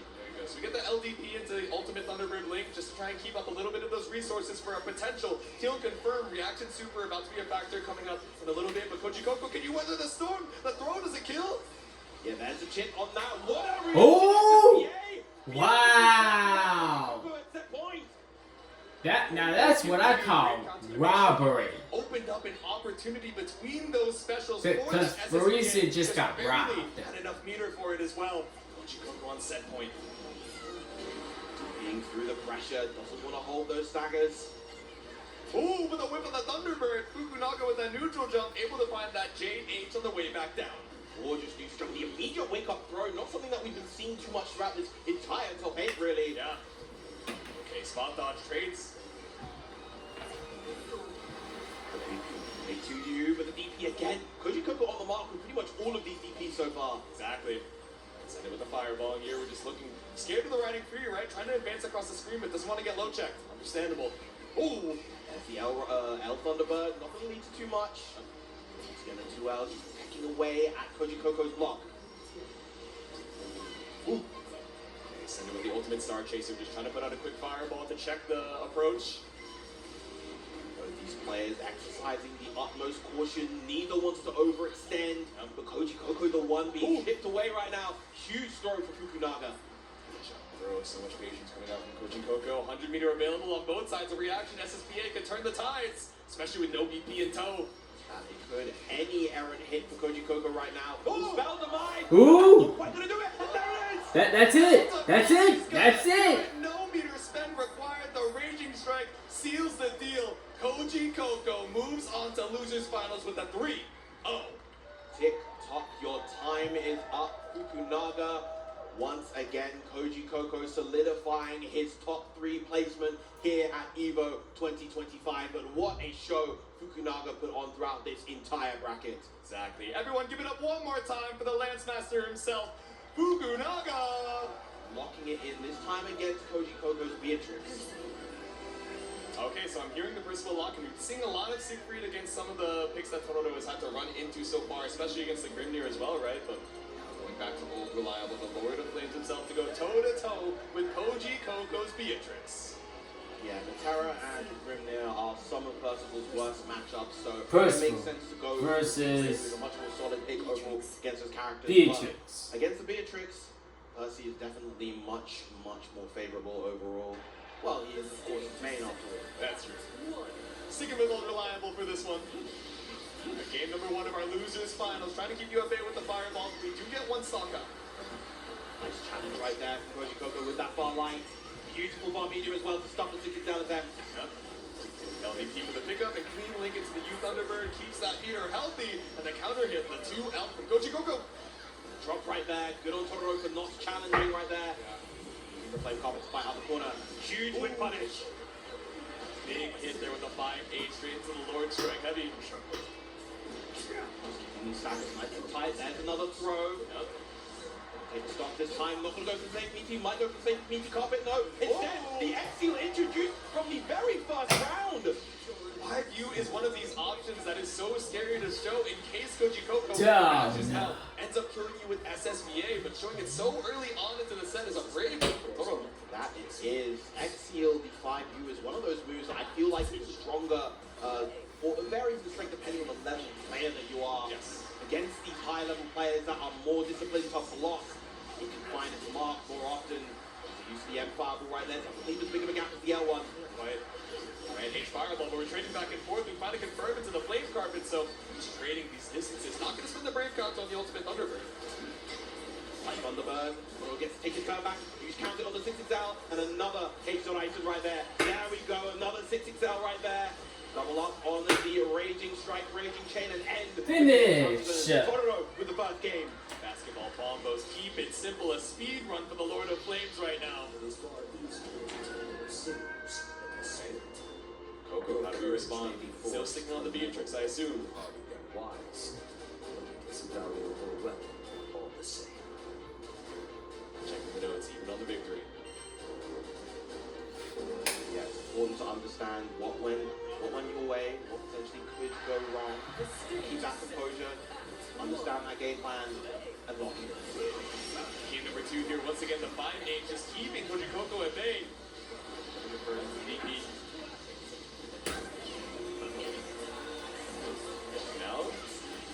Nice use of the LDP right there. Brushes the 6-ring button, catches the dash forward. Ooh.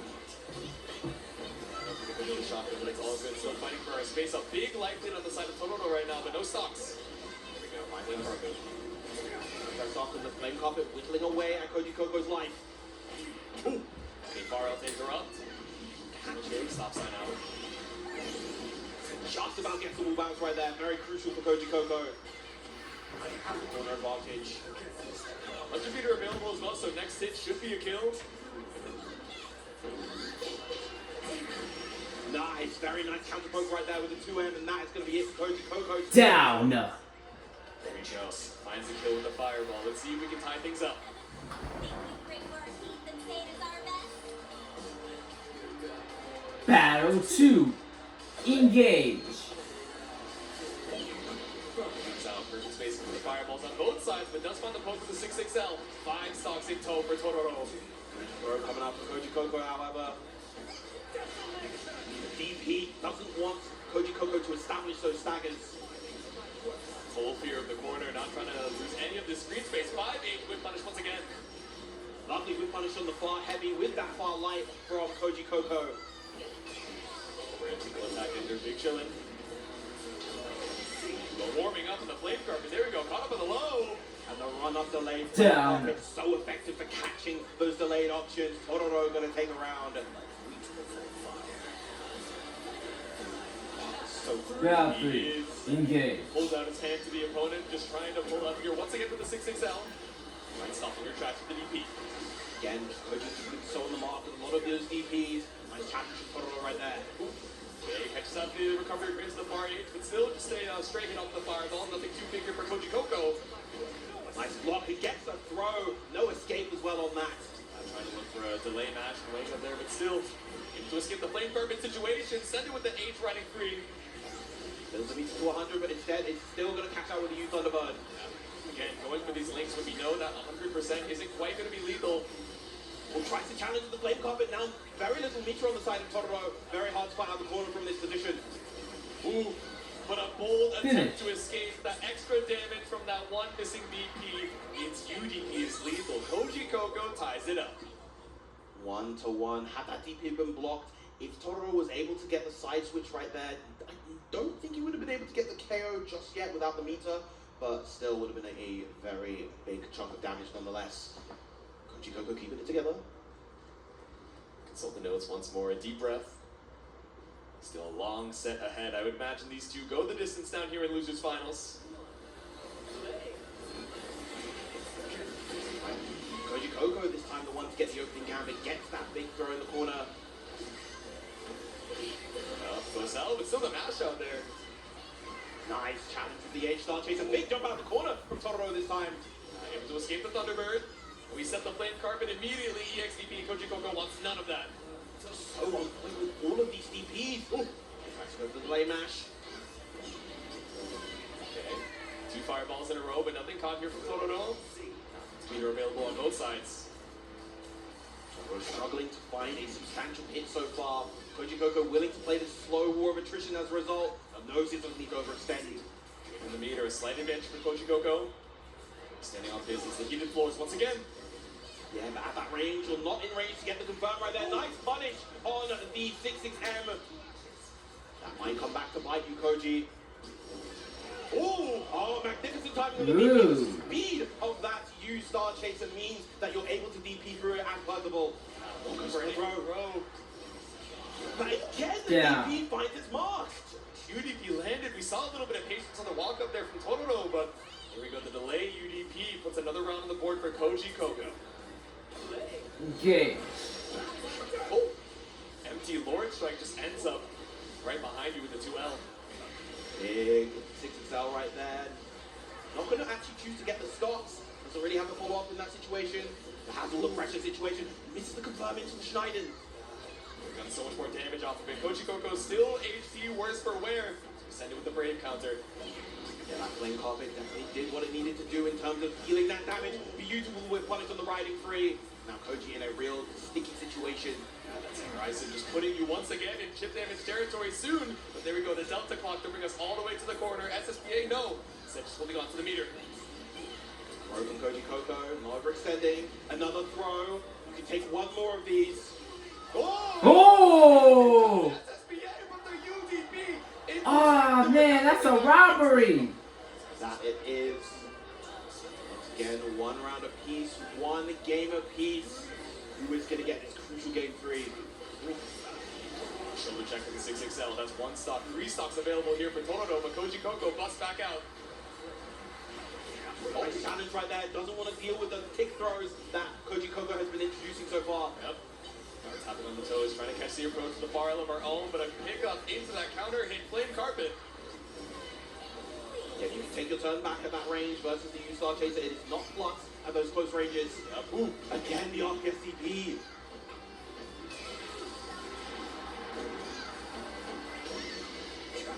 Ooh. Whip on the 2M, but just trying to hold down the space. Tororo PCs to escape. Still locked down.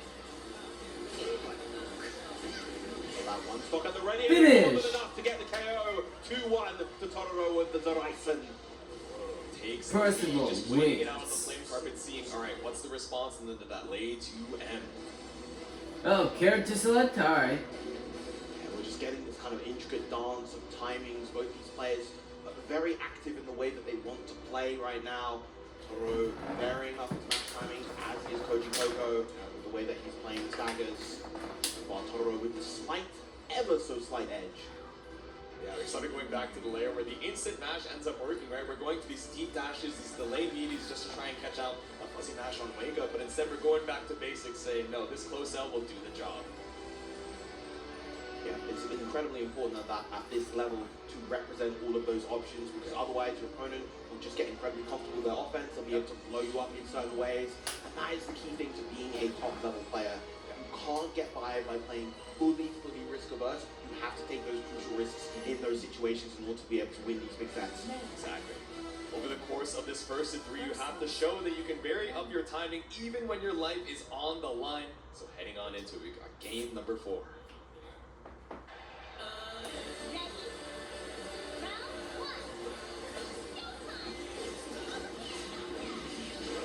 Opening up with the M riding 3. Nice catch right there with the L Thunderbird. She's going to go off to a good start. Okay, bringing out the bar Ls once again, just rotating between the lights. Gentiles trading, that is a punish right there. Thought that Totoro was going to try to take his turn back. Instead, he's going to eat a pretty chunky combo right there. Yeah, the full commit on the Sapphire Slash, that's that punish. We spent the BP. Bro, big jump out from Totoro right there. This is going to be a huge damage combo, and he gets the stocks back from this as well.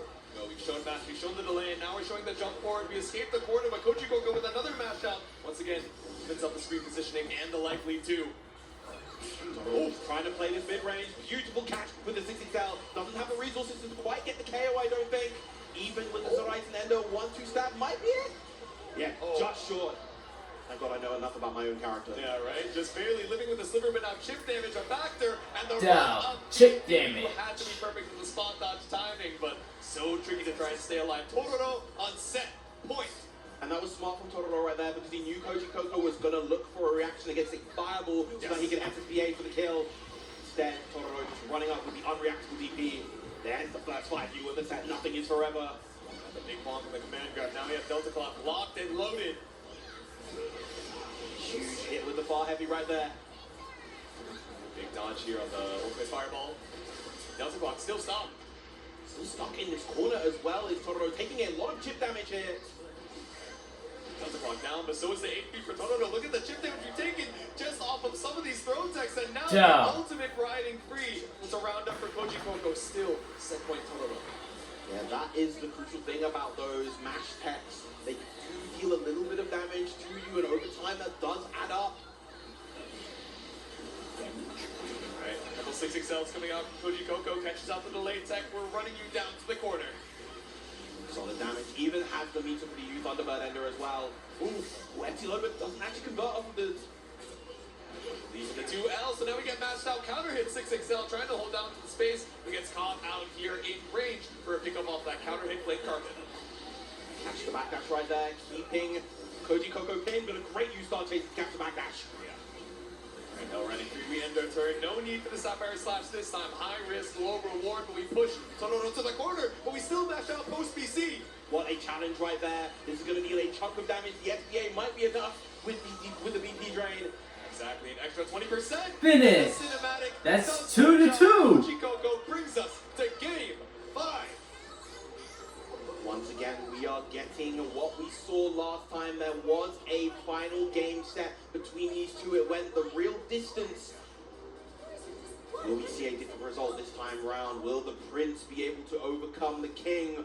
Or will the King march his way forward back to Grand Finals, where he has been in every Evo Vegas so far? Exactly.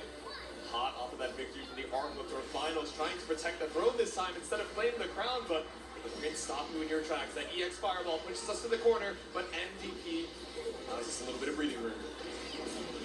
So once again from Koji Koko. So he's at Fireball, seeing if Totoro challenges, but the theater to trade. Yeah, no stops, so not going to be a ton of damage right there. Charges up. Nice contest with the U Thunderbird. The empty jump low has been working out so well. These empty jumps have been really, really good. We're not able to find a full confirm there. Maybe just a few too many skills on cooldown. Meaty fireball. And we catch on the backdash too. Down. Now Koji Coco on set point of his own. Going for the backdash, expecting a throw right there. Koji Coco instead pressing on the offense. And now looking at a potential grand final seat here. Engage. At Evo 2025, and that bar heavy is a huge way to start. Go. Thunderbird, no opt to use the Brave counter, so now getting caught up at the low by Koji Coco. Koji Coco with all the momentum, all the strength right now. Goes to the wake-up throw.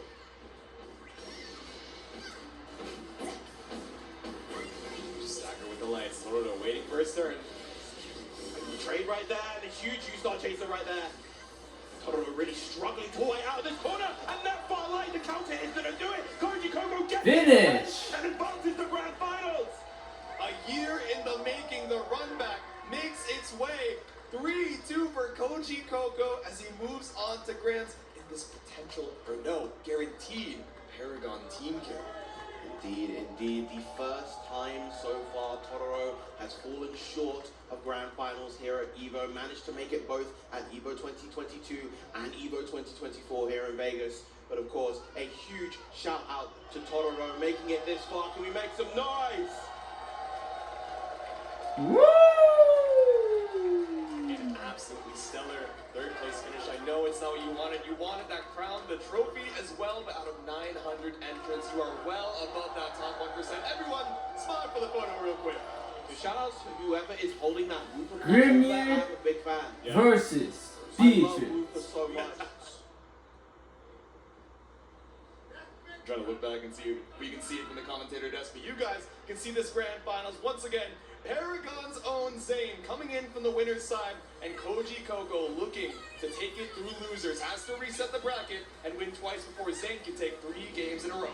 Paragon Zane versus Paragon Koji Coco here in grand finals. Can we make some noise?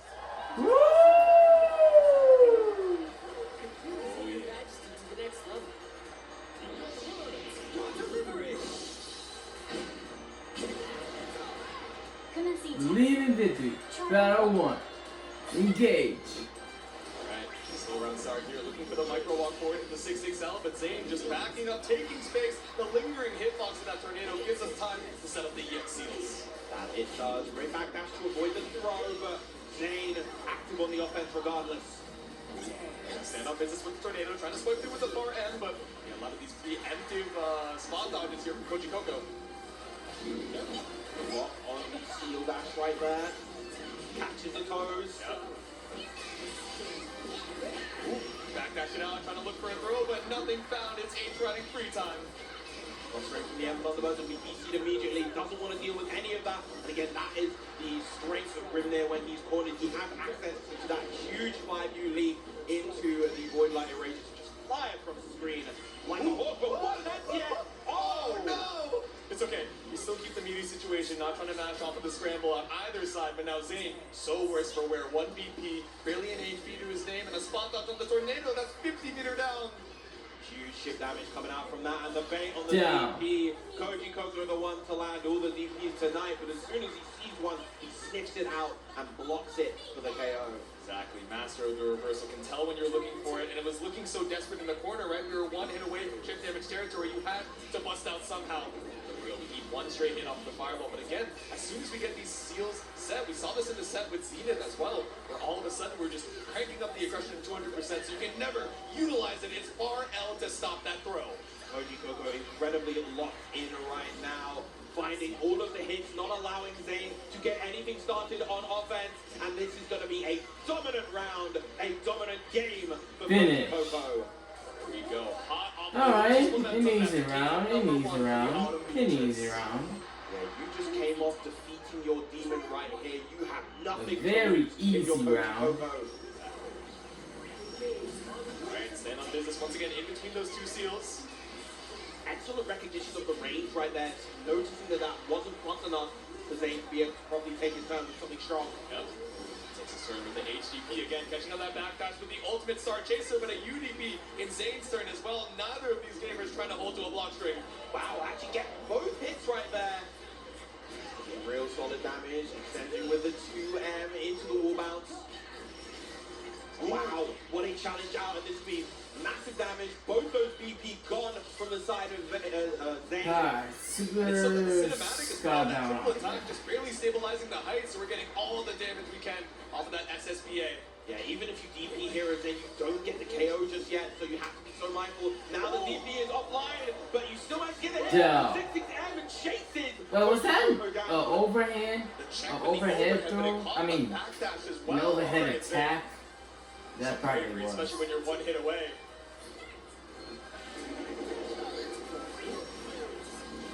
Yeah, the on-spot tornado able to beat out the riding free right there. Beautiful pickup with the anti-air. Trying to jump over the tornado. We've seen opportunities to, look for the air-to-air, but Zane just waiting for that vertical 2H. Zane just kind of pummeled with those lights. Quietly finding his way out, but still, you're right near the seals. What is the play? Alright, backdash to avoid that pull up with the 6XL. Another great riding free, and now Koji Coco the one in control. Definitely going to look for that open opportunity even. Oh, poke out, yeah, we're not trying to deal with the mind games of that Gale Dash. It's BC for BC, 1 BP down each, but spinning on through when you get a full confirm off of that Gale Dash too. Well, into the SBA, of course, drain that second BP away. But if you're there, you have to be so careful here. One solid hit. Whoa! The spot dodge, but still finding your way back out of the corner. It's 100 meter, it's Delta Clock, it's one touch territory for both of these gamers. Delta Clock straight into the SBA, it's triple attack once more. Not sure if this is going to be enough off of the the 2L scaling, excuse me. Yeah, but huge chunk of damage gets the game right here. Ooh. Oh, that is so robbery. That is so robbery. Trial 3.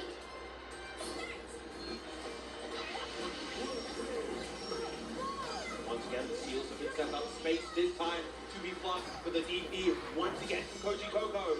Ooh, magnificent air there, but a little bit too high up in order to actually get the conversion. Exactly, no way to catch on the ground, but does catch the 5U on the way back down to that close and counter. It baits out the DP. Like you said, Viren, the master of snipping out these reversals. Link into the H Thunderbird to maximize the damage here as well. Beautiful combo from Koji Coco. Once again, one hit away from death is Zane. Ooh, just barely off the backdash, right outside of range of that far H, chipping away with the far L. You do not need a heavy hit to seal the game. Yeah, Koji Coco just playing this very patient, knows he doesn't need to overextend with anything. Ooh. Walking Finish. back, and Thunderbird does the job. Tried to poke out for Zane, but now Koji Coco coming in from the loser's side is 2 up. Alright, but still stoic, knows he has a long road ahead, even if it is a 3-0 from the loser's side.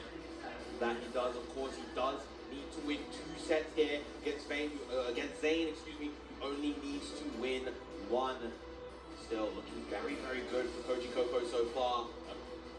These Paragon gamers are capable of the reverse sweep, so, we saw Koji Coco pull that off in the loser's side to stay alive when he was down 2-0, but does Zane have that same energy, that same grit in him to bring it back here before we get that Grimace reset? versus He Beatrice. doesn't want this set to go the full distance. He doesn't want this grand final Pussy. to go the full distance. Grimia versus Beatrix. Beatrix. Head to head once more with the full focus going into game number 3.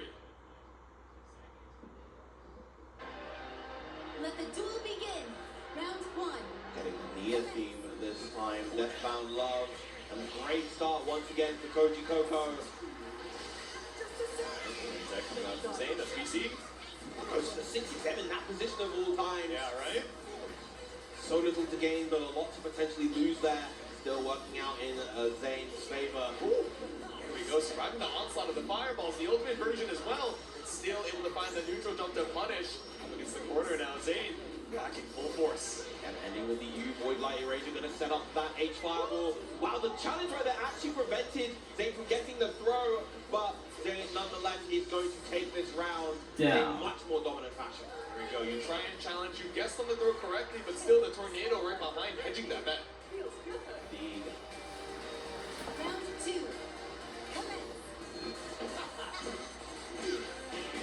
far end. Koji Koko takes the opportunity to run it down. Chasing and peppering that block once again with those lights. Ooh, beautiful aim and Thunderbird for the punish in the 6th cell. And this is going to lead to a nice chunk to Koji Koko. Here we go. Next hit's not quite going to kill unless we get a heavy counter hit starter, so you see a U Thunderbird link just fine to spend the meter on that ultimate Star Chaser. Ooh. Put up there to confirm. On medium. Trade, but working once again in Zane's favor. Yeah, walk it out. Then the TK air dash for some plus frames, but instead we just pull him in the Psycho Crusher. The Death Bright Tempest. Ooh. Z-Dash doesn't consume that last seal, so looking for the far L to be a little bit more greedy with our turns. And she's not converting into the SBA right there. Would have drained Koji Koko's second VP. Nice defense from Koji. Yeah. Holding on strong to the meter, but holding on strong with his downtime block. We've seen it once, we'll see it again. Triple attack into the SSBA, but it was an H riding free starter this time. This might be it as a result. Just shy of the KO, the meaty Star Chaser, and Down, the L. chip damage. GG, the Embrace Sword. I really thought that was going to be the kill. We saw a scaled starter the last time, so I thought we had extra damage in the tank, but like you said, set up perfectly for the chip damage. Very, very nice. Right, Koji on reset point now, but gets caught up with the double gale dash. And off of this far line, this is so much damage, and you're going to have the time to set up those seals again. Not quite actually the cooldown, but now it's back and raring to go. Double up, get a massive chunk of damage. Yeah, having those seals available on the ground just extends the combo so much longer, so much extra damage, and now you're guessing off an on-screen 50-50. I got hit. But so did Zane off of the Delta clock instead. Not going for the SSBA this time. We have so much more health to work with, and we want to have more meter to threaten this ultimate fireball. You see from Zane, but another one from Koji Koko. Oh! No bites from Zane right there. Yeah. Keeping discipline on the defense. Okay, Swatha didn't want to go for an answer, but Zane puts a game on the board now.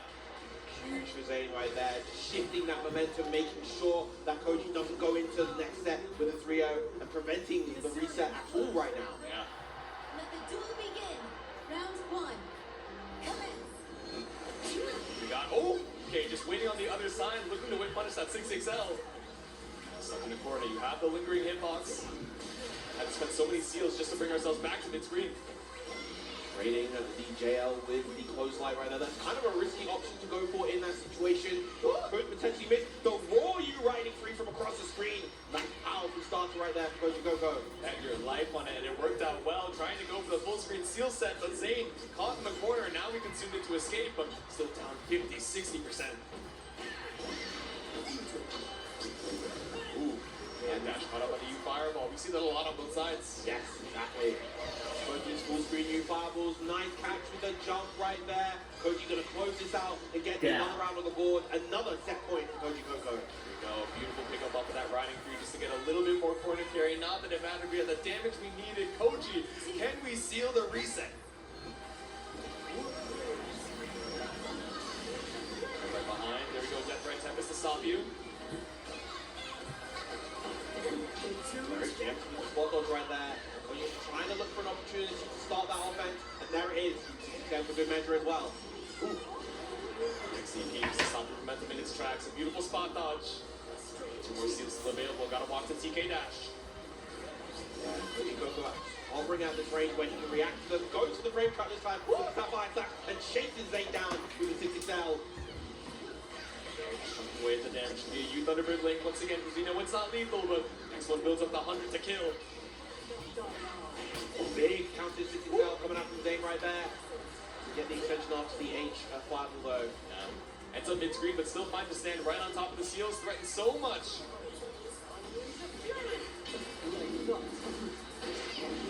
Nice throw coming out from Koji Koko. I believe right now a nothing is forever would be enough. And look at all the chip damage from that U Thunderbird. Oh my god, it's the double hit into the shockwave, just chewing away at the HP without even needing an actual hit.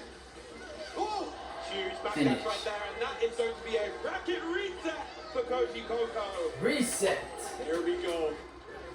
Koko brings you back down into the loser's side with him. This set is for all the marbles. Character select. Here we go. Yeah. Zane with the Sejam cap. It's so cursed. I've seen so many of those stickers. I've seen Seijan Catalina, I've seen Okwak Cap, like there's a lot of them floating around. I've seen some SSR pulls from you guys. Jam right shower. Oh yeah, that one goes well. I gotta say, he's got the already there chat room unique skill. That's a pretty sick sticker, I'm not gonna lie. We can personalize our badges as well, but Koji Coco once again rocking that default. Just big chillin'. We got the Mudkip in the photo as well over there on the side. All the personality in these top 8 photos. Yeah. Gone are the days of the esports pose. Too many goofy little goobers here in the Grand Blue scene to just opt for the boring, bland esports pose. Exactly. Have a little fun with it. We're heading into our grand finals reset. Everyone make some noise one more time for our final set. Woo! Magnificent. We got a lovely little OST going on too. This is Galleon's theme, I believe. It is.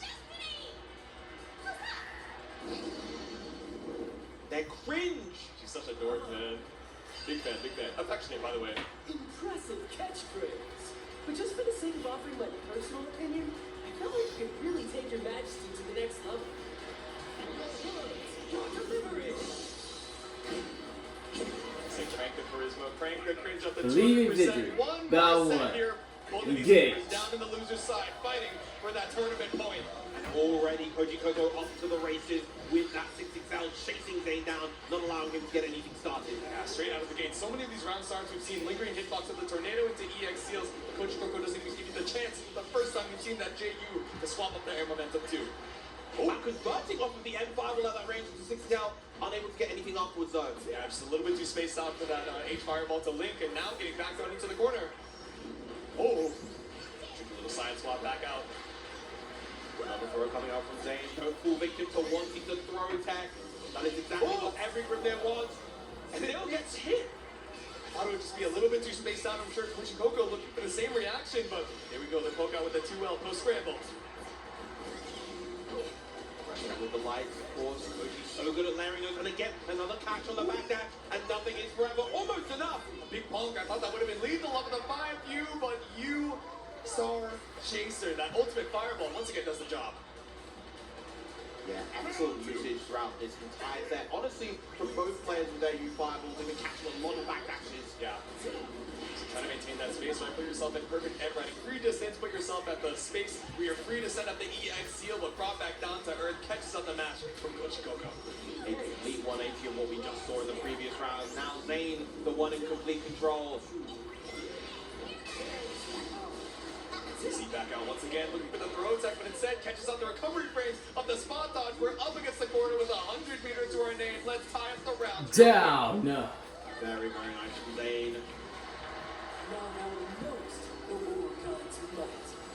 Perfection.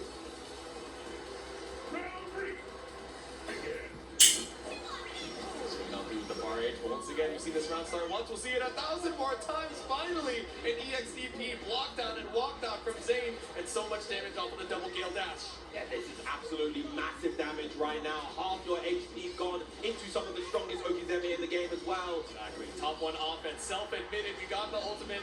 Star Chaser once again, the fireball to bring us back mid-screen. Wow, you just check with the far light, even on after the close heavy, excuse me. Ooh, raining fireballs and going under the death right tempest right there. The VC, no VP on the side of Zane right now, but just off of that conversion. Yeah, the deep dash off the 668 just waiting for you to land back down. No 5U to be seen. No DP either, but catches you with the jump in. Koji Coco, one more game up in the reset. Koji Kogo on absolute fire right now. Yeah, run on spot dodge. Trying to throw from Zane. We've been seeing a lot of backdashes from Koji to deal with those, but now the sides of them are a little bit more. There's the throw this time from Koji Kogo. A second for good measure. Can we get a third? Oh, looking for the shimmy this time, but no throw whip to be seen. Just poke out with the 2L. Nice positioning from Koji Kogo right there, not allowing Zane to get the screen positioning. Okay, ended up minus in your face, but we're still safe. We keep that space. One win press in the middle here. Set up the 4 seals manually, but the 2H clean pickup into wall bounce. You riding free.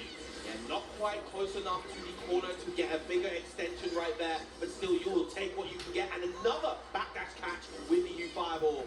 Again, trying to get back out to our optimal space, but when you have that 50 available, it's terrifying. You might be eating a knockdown. You're easily chip in the corner, too. Knocked out with this 6-6L counter, and Koji with another round. Great timing from both players. Koji scouting out that timing where Zane wanted to contest. Absolutely. Battle 2. Engage. Alright. Tornado once again. Deja vu action. Once again, pick up with the 2-end. We didn't have the seal set. Cool now. Seals are back and available as cancel options if need be. Lovely throw. Oh, air stall, but it was the walkout from Koji Coco. Not a full confirm, but ends up walking out in turns. It's that Dragon Ball Fighters energy from Zane to swap the sides once more. This revolving door of the corner as you gotta eat this off-screen 50-50. And there's the low right there from Zane, keeping Koji Coco on his toes. Showed a ton of high earlier on into the set, or previous sets rather. There we go, dying with that 100-meter. Player 1. Win. Again, this time Koji going for the more aggressive round start, but Zane ready to deal with it. Spot that with the 63, nothing found off the spin, and no cancel into the Gale Dash. I love that right there, Koji going for the EP to beat out the throw in the clash. Yep. Alright, you ender, yeah, went for the low option, so not able to avoid the EP, or safe jump it rather. The boss frames off the H-star chaser right there. Zane able to get to space and contest it with the 6XL.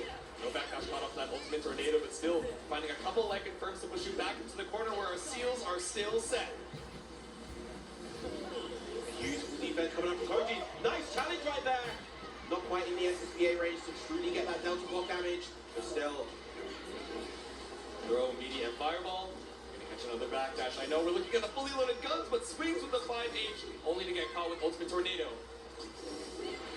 Oh, huge catch right there with the U Thunderbird. He knew that Zane was tweaking with those spot dodges. He's going to get a huge confirm off of it. Ooh. Jump right there for Zane. And he gets a huge pick up as well. This is going to be the game to even up the set. 1-1.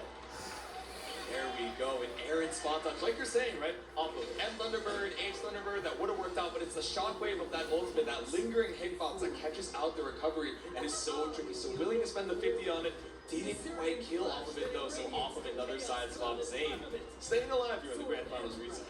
Yeah, unfortunately didn't have the resources to commit to another U skill afterwards to really maximize that damage, but Zane keeping it together. Engage. Sneaky stoic on both of their expressions, finally letting the 2U rock.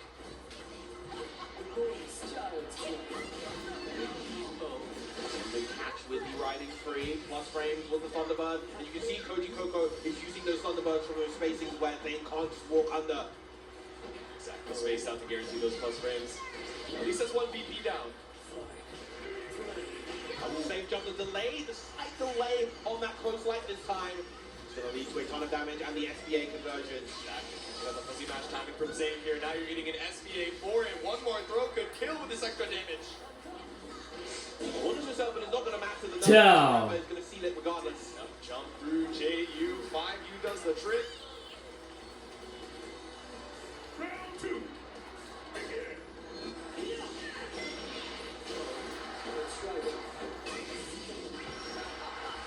That once more. Let's backdash it out.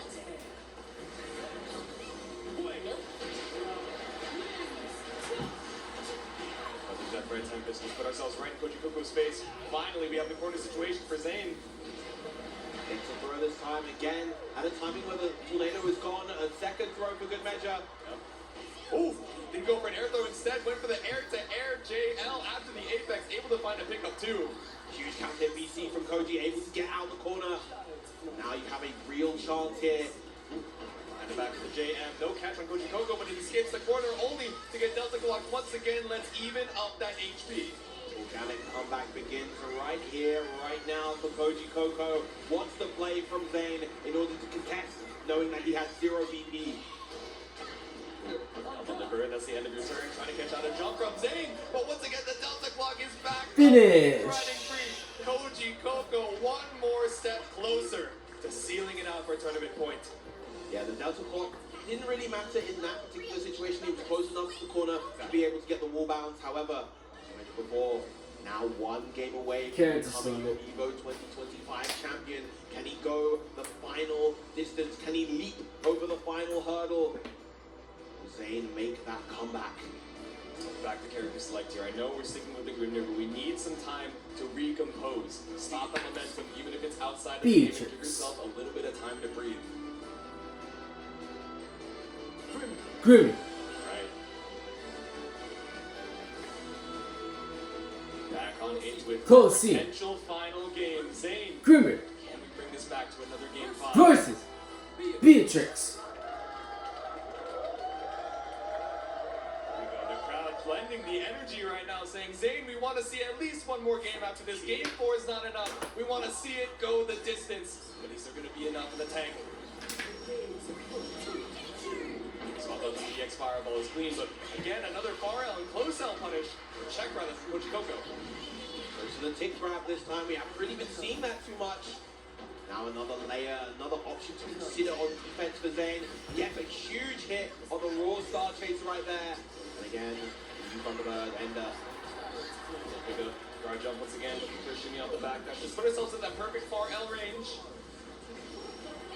Ooh. Oh, committed to the 2H, but again, that Z dash to bait out the anti-air. That's what we've been seeing so often from Zayn, but Koji Coco finally bites. Yeah, it looks so close in landing that 2H as well. So barely off the mark. Good tech from Zayn to keep alive, but that 2-2M is gonna do it. Koji Coco now one round away from becoming your EVO champion. And Zayn, how do we stop momentum? We took a breather at the rematch, but Koji Coco's still hot. Hold on. Send out the lingering tornado and we catch you with the Psycho Crusher. There we go. Against the corner once more. Fire you for the backup, but Koji Coco catches you on the way back down. You don't want to spend the Gale Dash. We're going to pull it with a 5U. Crucial BC right there. Wanted to get back to his seals, and Zayn is going to capitalize beautifully right here. Goes for the seal setup instead. Locks it all out. Great defense from Koji. But gets an opening, and there we go. Finally, the throw is baited. There we go. It only took the trickiest sandwich setup we've seen with the tornado. As soon as it blocks, it gets right back on you. But 5, 6, 7 Gale dashes for 1 kill on Zayn's side. Koji Coco still on tournament point, but some wins back in Zayn's sail. Can Zayn take this to the game 5? Will Koji Coco close the book on EVO 2025 for Grand Blue? We'll want to see one more chapter, but how long is the book? We're pulling up. Close L for Koji Coco. Refresh the plus frames with that EX Fireball. Thunderbird available as well if he wants extra plus frames there. Good bar heavy from Zayn. Oh, the Hurlbox extension actually prevented the fireball from coming up, but it's huge. 2H from Koji Coco. He's close enough to the corner. Not quite. Even with the micro dash to sweep, not enough. Go, the 2U just a little bit short. Still such a big life lead here for Koji Coco. Once again, 50 meter on both sides, but you extended your Hurlbox with the side up. Ooh! That raging strike was not what you wanted, but Koji Coco finds the punish that he needs. No meter to pick this back up. The raging strike isn't quite gonna kill. We have raging chain and one more behind it. Koji Coco. Game, set, and match. The Prince has finally risen up to become the king here at EVO 2025. An incredible showing throughout this entire bracket from Koji Coco. Coming in to the top 8 from the loser side, winning every set in his way, defeating every obstacle, conquering his demon in Totoro, and taking the grand finals against Zayn in a dominant fashion. Incredible stuff to this young prodigy here at EVO 2025. All right, everybody, I know it's late, but let's make some noise. Come on, let's make some noise. Yeah. Here we go. Help me bring in this amazing top 8 in 7th place. Please get loud for Vermilion.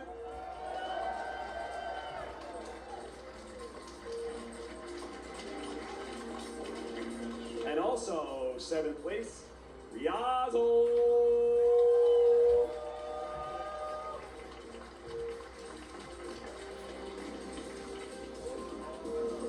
And now, 5th place, Zenith!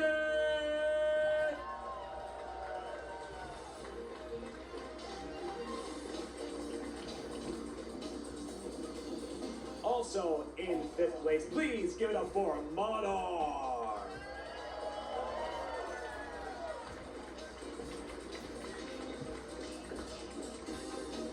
Here comes fourth place. Please make some noise for Fukunaga.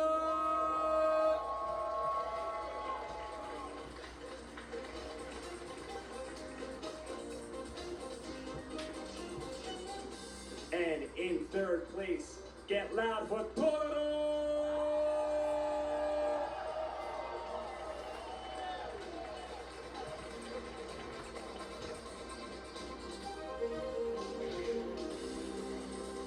And in second place, Zay.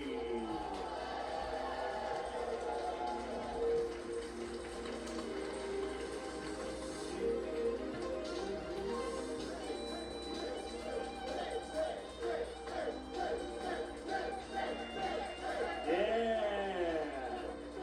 All right, and finally, to round up our Grand Blue Fantasy versus Rising Evo 2025 champion, Koji Gogo!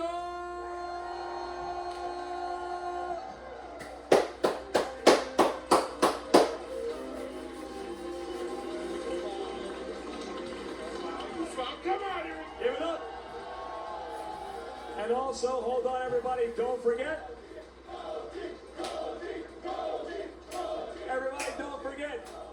First, second, and third, get these beautiful knock-home sticks. Thank you very much for supplying these wonderful trophies for these gentlemen as well. Guys, do me a favor, hold those up. Hold those up, let them see. Hold those up, yeah. All right, and one more time. Your Grand Blue Fantasy versus Rising top 8. Woo!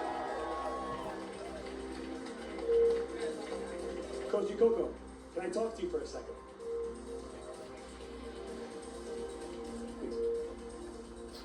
And again, thank you. This is the AT&T Winners Interview. Thank you very much, AT&T. So, Koji Coco, we got a lot to talk about. Okay, how does it feel to be down in the losers bracket, but still be able to pull through and actually be the winner?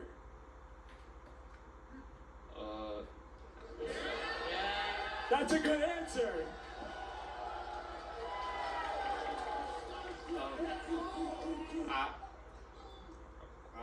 I'm happy.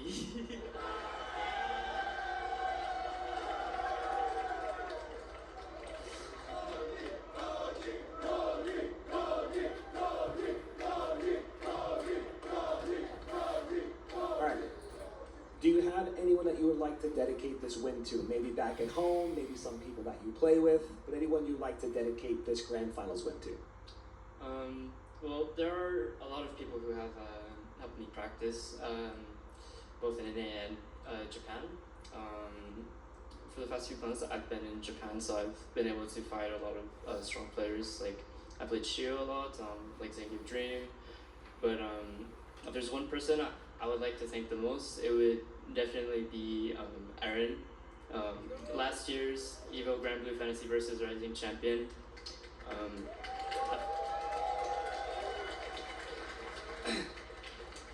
I feel like there's no one who's ever had such a, I don't know, I guess within the fighting game community, I've never had someone, I don't know, because he was always there from the start. I remember going to my first tournament and I'm watching all my friends get like top 8s, and then now I'm watching all my friends become like EVO champions. I'm like, alright. So pretty much the support.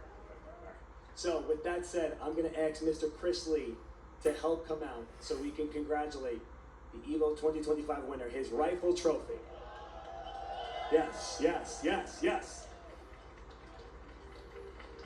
Koji Coco, congratulations, you are the Grand Blue Fantasy versus Rising champion. Raise that trophy.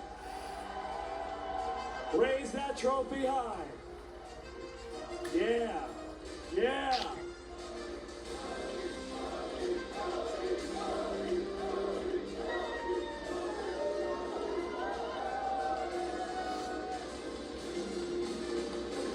Congratulations, sir.